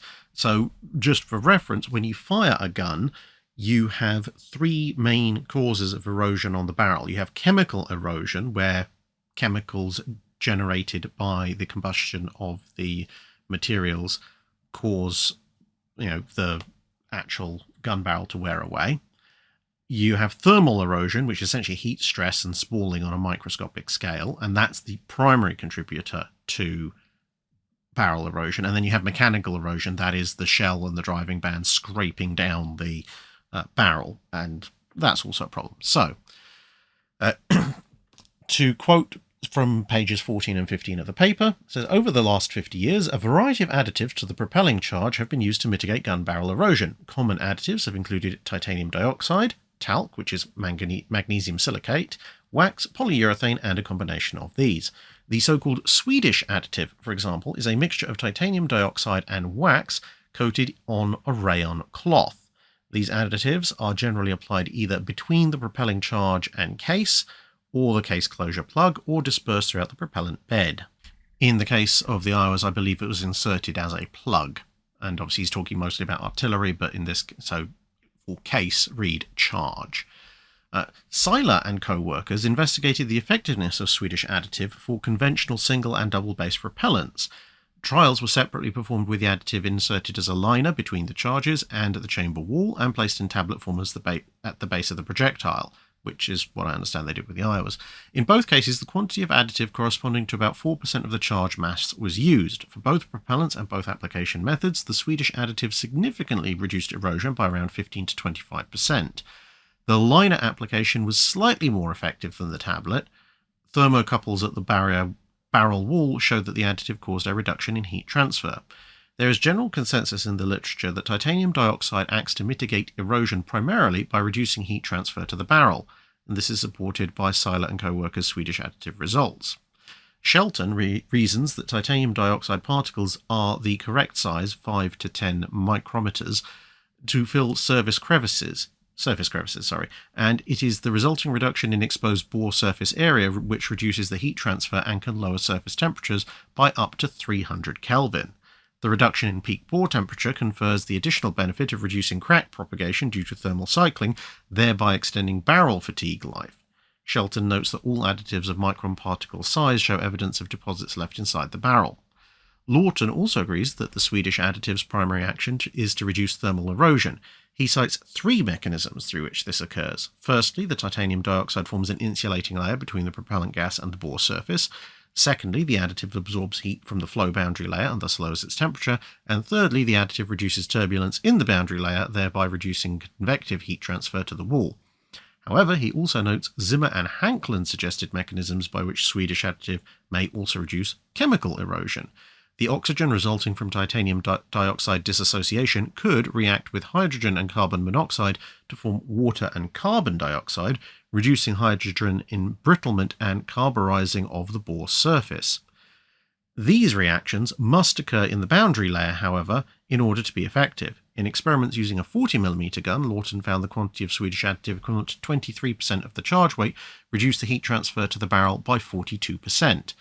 Build-up of additive between subsequent shots acted to reduce heat transfer further, but the firing of a shot without additive was found to immediately cancel any residual effects. The use of a very small amount, 0.5% of charge mass, of an alternative additive, a sticky mixture of talc and silicon grease, was found to reduce heat transfer by 4% while simultaneously reducing blow-by. And for those of you who are interested in chemical and mechanical engineering, the whole paper is actually really interesting. Duke Master asks, during the time period the channel covers, several nations were able to make battleship guns at or above 50 calibers in length, namely the Germans, the Italians, the Russians, and the US. What made Great Britain unable to solve the problem? Well, actually, British gun manufacturers did solve the 50 caliber problem on a couple of occasions. So, of course, you have the 12-inch 50 caliber guns that were mounted on the St. Vincent class that weren't that successful, let's be fair, amongst other classes. And then You have, in the 1910s, Vickers actually builds a 14-inch 50 caliber gun, which works perfectly fine. And then in the 1930s, in the early 30s, when there's this weird obsession with battleships with 12-inch guns with displacements in the 20 to 25,000 ton range, there is actually built and tested a 12-inch 50 caliber gun that actually works pretty well. And a lot of the work that's done with that gun goes into the development of the 14-inch gun for the King George V and the 16-inch gun that would have equipped the Lion class. So British gun manufacturers were capable of manufacturing a 50 caliber length gun. And let's be fair, in the 1900s, quite a number of navies who tried making a 50 cal gun had some issues initially. The reasons why Britain never implemented a 50 caliber weapon are essentially twofold. Firstly, 50 caliber weapons tend to wear slightly faster and are obviously heavier than a 45 caliber weapon for a similar size shell, and therefore the British, who usually in the first half of the 20th century try to go for reliability over the finest of edges, are therefore playing a little bit more conservative and prefer a 45 caliber weapon or similar. The other thing is that very often, not all the time, but very often, a 50 caliber weapon comes from a position of, we have a, roughly speaking, 45 caliber weapon, and we want more firepower, but we don't want to go up in gun size. So that's especially the case with the US going from the 16-inch 45 to the 16-inch 50. Or we want more firepower, but we can't, for whatever reason at this point, make a bigger gun. So whether that be for treaty restrictions or industrial restrictions, that would be the case for the Germans and the Italians in the Second World War. Whereas for the British, when that comes about, either they just go, we can make a bigger gun, so we will. So instead of going, well, when the 12-inch 50 fails, instead of continuing to iterate on that, they go, oh, we'll just make a 13-inch 45 caliber gun. And then instead of going for a 13-inch 50, they go, well, why don't we just go with a 15-inch 42? And then, there are also studies for a 15-inch 50 as well, although unlike the 14-inch 50 and the 12-inch 50 in the 1930s, the 15-inch 50 is never actually built.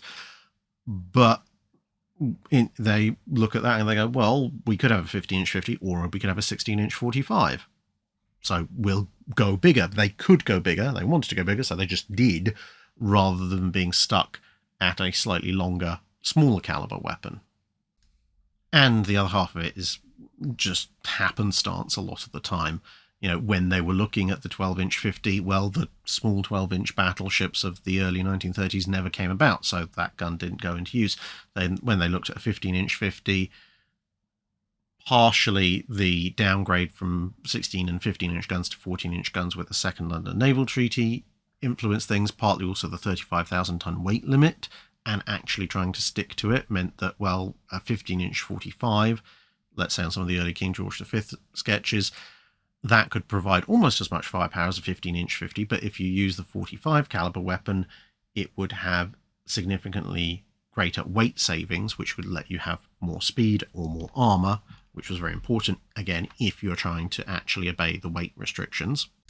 And that was even part of the reasoning with the King George V. They looked at a 14-inch 50 caliber gun, but they concluded that the additional weight that you'd need for that weapon outweighed the benefits of its slightly additional firepower, and they eventually concluded that going for a 14-inch 45 caliber gun would allow you to have more guns, or more accurately to maintain the 12-gun broadside they wanted. In the end, they weren't even able to do that, but that was the reasoning at the time. Sage of Irrelevance asks, throughout the course of the World War II Battle of the Atlantic, did Germany ever succeed in completely wiping out a convoy?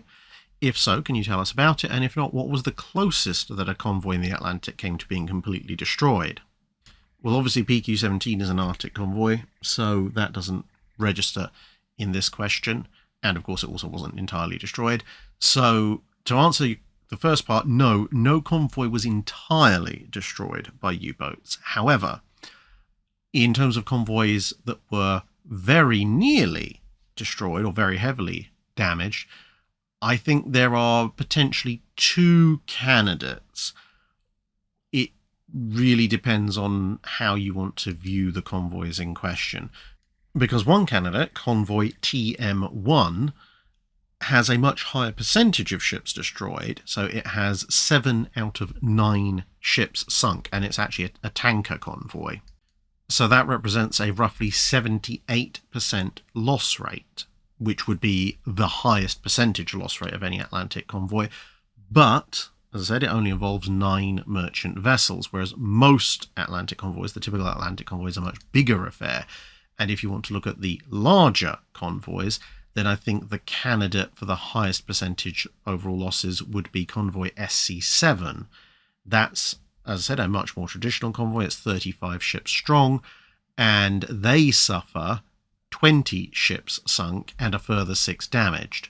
So that's about a 57% loss rate and another 17% damaged on top of that. So, make your mind up which of the two you want to take. Architect096 asks, what was a typical maintenance schedule for World War II era warships, and how did fighting a war affect it compared to peacetime maintenance? Now, the short version is war basically completely threw peacetime maintenance schedules out the window, but the average peacetime maintenance schedule would look roughly like this. A ship would be deployed for a specific role, mission, whatever you want to call it.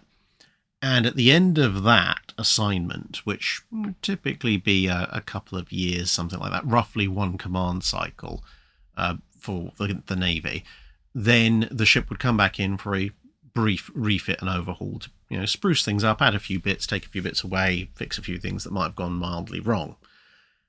Then on a larger cycle, perhaps every 2 or 3 command cycles, so you'd be looking at maybe anywhere between 4 and 9 years, depending on if you're running on a 2 or 3 year command cycle and whether or not you're doing a 2 or a 3 command cycle, but more typically around maybe 5 to 6 years in most navies, then perhaps longer in some. Then a ship would come in for a what you might call a proper refit, and that might last up to half a year or so.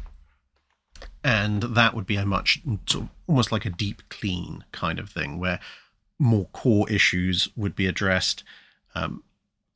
Some larger items might be replaced and that kind of thing.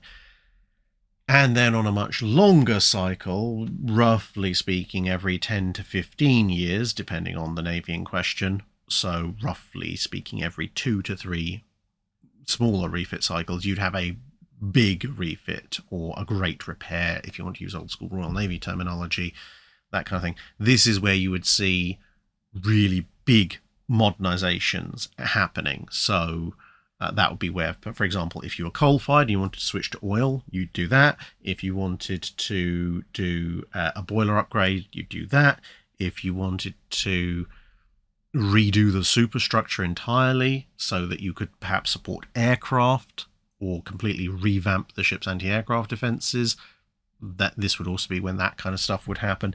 And this kind of refit could take anything from a year to 2 years, perhaps more.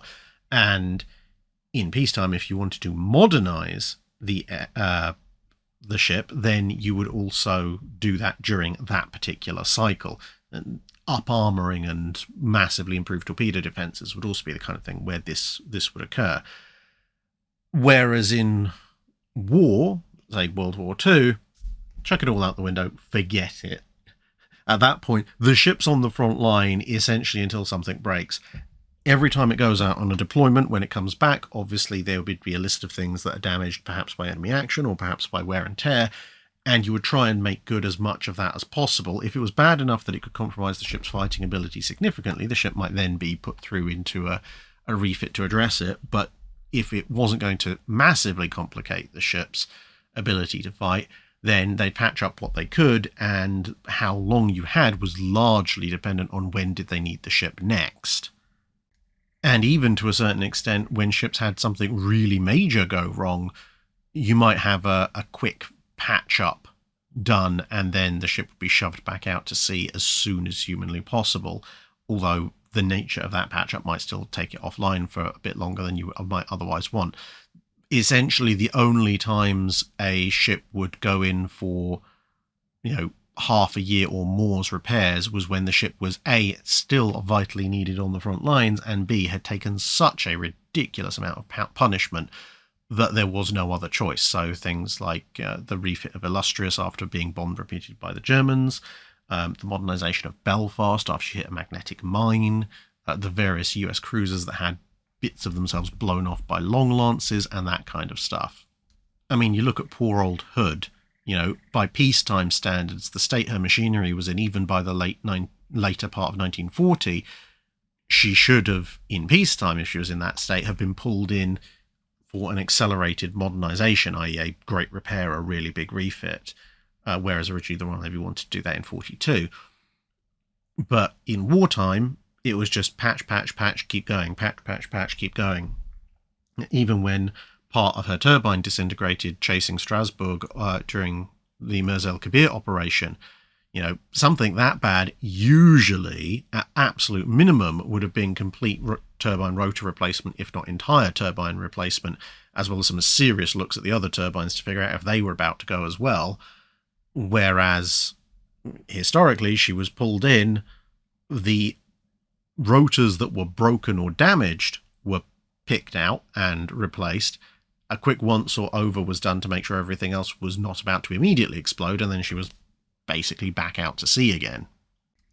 Epic Redeemer asks, if you were contacted by Wargaming to come up with a full line from Tier 3 to Tier 10 of American battle cruisers, what ships or designs would you use, and what unique gimmick or ability or trait would you give them? Now, that's a really difficult one, actually, because, there is actually an American historian that I know of who's pretty much the guy who knows as much as there is to know about US battlecruiser design. If there's something about American battlecruiser design that he doesn't know, it's probably not worth knowing. I need to get him on as a guest speaker at some point. But in any case, roughly speaking, the reason why it would be so difficult is that American battlecruiser design for World War I into war, coming up to World War II, it basically is a full pendulum swing there and back. So the initial battle cruisers, for the most part, that the Americans look at are very much in the vein of German battle cruisers, because pre-World War I and World War I, American capital ship design is very much about the armor, and then the firepower, and then maybe the speed. So one of the examples I've cited in the past is that one American early battlecruiser design essentially is, here's a Wyoming class. We took off 2 of the 12-inch guns and put some more machinery in. So it's got 8 12-inch guns, all on the center line. Very, very closely resembles a Wyoming for obvious reasons, and can move fairly quickly. But it still retains pretty much US battleship levels of armor protection. So it's kind of the German school of battlecruiser design, but perhaps actually even more so, because German battlecruisers, while they were more heavily armored than generally than their British equivalents, were not armored to the same extent as their contemporary German battleships. Whereas the early US battlecruiser designs, again, for the most part, they did have some lighter designs as well, but for the most part, the armor scheme was near enough indistinguishable from battleship armor, although there were some differences, and of course not all early American battleships were what you would consider to be massively heavily protected, although usually pretty good. But the designs from there until you get to the Lexington very, very quickly start rolling, especially from a hindsight perspective, start rolling downhill. So the emphasis switches from protection and firepower, then speed, to almost flip that around. Speed becomes far more important, then firepower, and protection is almost kicked into the back seat and gagged.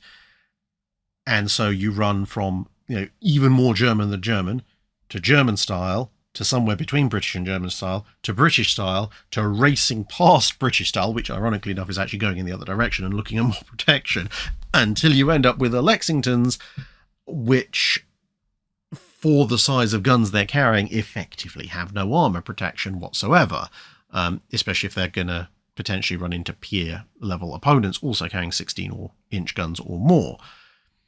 And then, of course, everything dies off with the Washington Naval Treaty, but then going forward into, let's say, the 30s, the Americans still aren't looking at battle cruisers. There are some faster and less heavily armed variants that they look at for the North Carolinas, the Iowas, the South Dakotas, the Montanas, etc., which you could therefore technically classify as battle cruisers, but they would be growing out of battleship design studies. So in some ways, you're almost back to square one again, with the kind of slightly less heavily gunned, but otherwise a battleship just going really quickly scheme of things.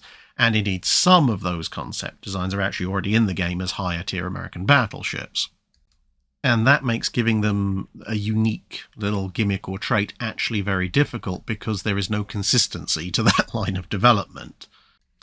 I suppose if you wanted to do something, you could possibly look at making them a little bit tankier than normal, because the British have kind of got the insane healing gimmick in World of Warships already. So what you might be able to do would be kind of to half-inch it by taking the very earliest American true battlecruiser designs, separating out the fast but lightly protected ones as maybe premium ships, which I think they've already done with a theoretical hypothetically modernized Lexington type. And then at the higher tiers, bring in the just faster battleship designs.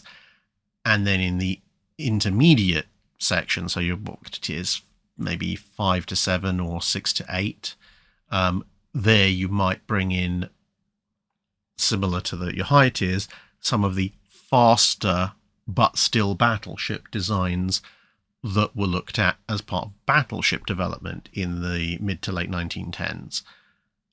And that would then give you a relatively consistent lineup of theoretically battle cruisers, but actually more like slightly undergunned battleships with a bit more speed. Samuel G. Gurley asks, if, for technical reasons, the development of air-dropped torpedoes was impossible, do you think the aircraft carrier would have achieved its dominant position in naval warfare, or would heavily armoured surface vessels continue to be the deciding factor in naval warfare? Perhaps submarines would become more important? I don't think submarines would have become particularly more important, because people were already doing their level best to make a submarine relevant to a fleet battle, and, well, it didn't really work. But if, for whatever reason, airdrop torpedoes cannot be a thing, then yeah, the aircraft carrier might still be viewed as something of an ancillary, because, well, for one thing, bomb strikes are considerably easier to guard against in terms of at least up until mid-World War II.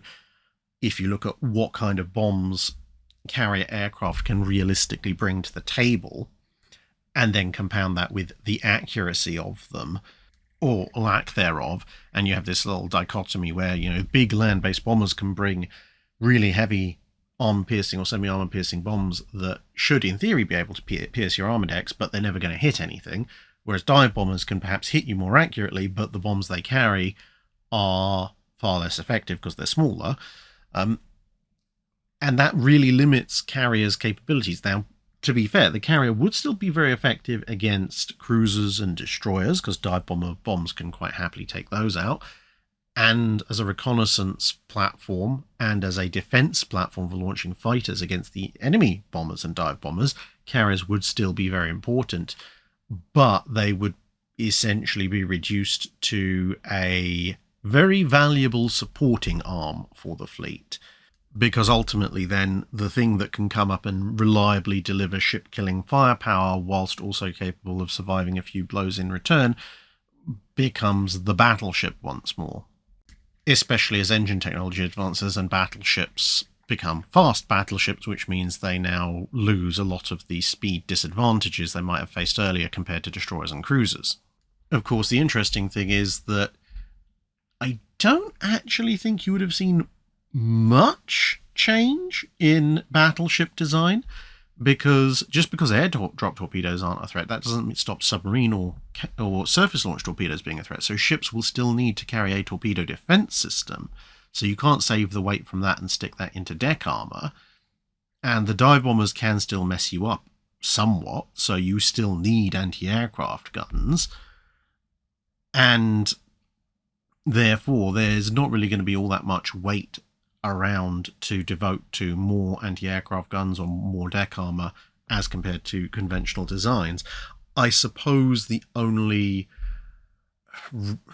caveat to that, I guess, would be that with the lack of torpedo bombers and therefore the lack of aircraft being able to deliver true ship-killing potential with possibly as little as a single hit, you might see the heavy anti-aircraft gun and the dual-purpose gun perhaps not be a thing in favour of heavy anti-destroyer and anti-cruiser secondary batteries, because if the only real threat is dive bombers from the air, well, a dive bomber has to get above your ship and then come to you, which means that perhaps medium anti-air guns, so your 37mm, your 40mm, that kind of thing, and perhaps some rapid firing but still relatively light guns, maybe something up to a 3-inch, might become the anti-aircraft armament. Now, you might still see heavy AA of 4, 4.75, 5.25, etc., because of perhaps the desire to try and take out dive bombers at longer distances. But if people are looking to invest more money or more displacement into things like deck armor, that might be where you could afford to lose it, because the dive bomber, especially if you've got something like a rapid firing 3-inch or something along those lines of 57mm or whatever, that could potentially reach all the way up to a dive bomber's diving altitude, and you've still got a fair distance between when they start to dive and when they release their bombs for you to take them out before they can, start dropping ordnance. And then it's a question of, regardless of whether you kill them, that bomb may or may not still hit you. And finally, David Pierce asks, it seems like during the colonial era, captains of the Royal Navy and US Navy ships in the Pacific were often required to act as senior diplomatic representatives when interacting with the local populations, and this could often lead to conflict. Did governments ever send civilian envoys to these places or post a government representative to a military ship for a specific mission? Had things changed by, say, the World War II era? Or were captains and admirals still fulfilling this dual role and negotiating for things like permission to build an airbase? So, back in the day, occasionally civilian envoys were sent out with warships, but generally speaking, only if it was known that this mission was specifically or extremely likely to become a diplomatic mission, and the person being negotiated with was considered important enough. So, for example, the ruler of a major power, at least a major local power, you might get a civilian diplomat sent along. Or if there was also a desire to perhaps establish an embassy, either a diplomatic or trading embassy, and someone would need to be there permanently, then again, a civilian representative might be sent along.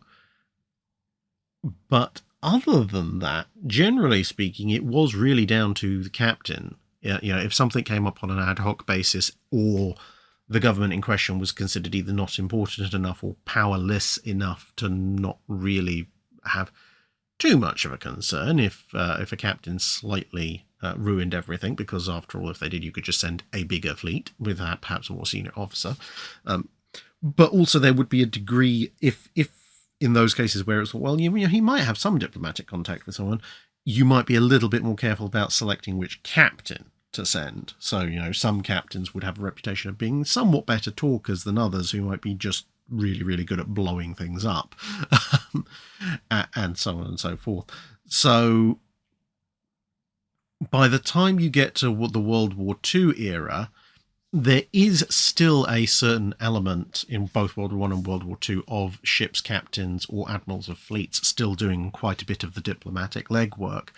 But by that point, especially by World War II, the telegraph, radio, and the advent of air transport meant that diplomats and or more senior officers could be relatively easily either flown to the problem area, or at least central government could communicate with the government in question more directly, with perhaps the naval officer just facilitating an introduction or kind of being the front man, if you like. And that's it for this month's Patreon Drydock. Thank you very much for listening, everybody. And, well, I hope to see you again in another video at some point in the future soon. And look out next Friday for a new feature of 2025, a old and new book review. And let me know what you think of that when it comes out to see if I should continue it.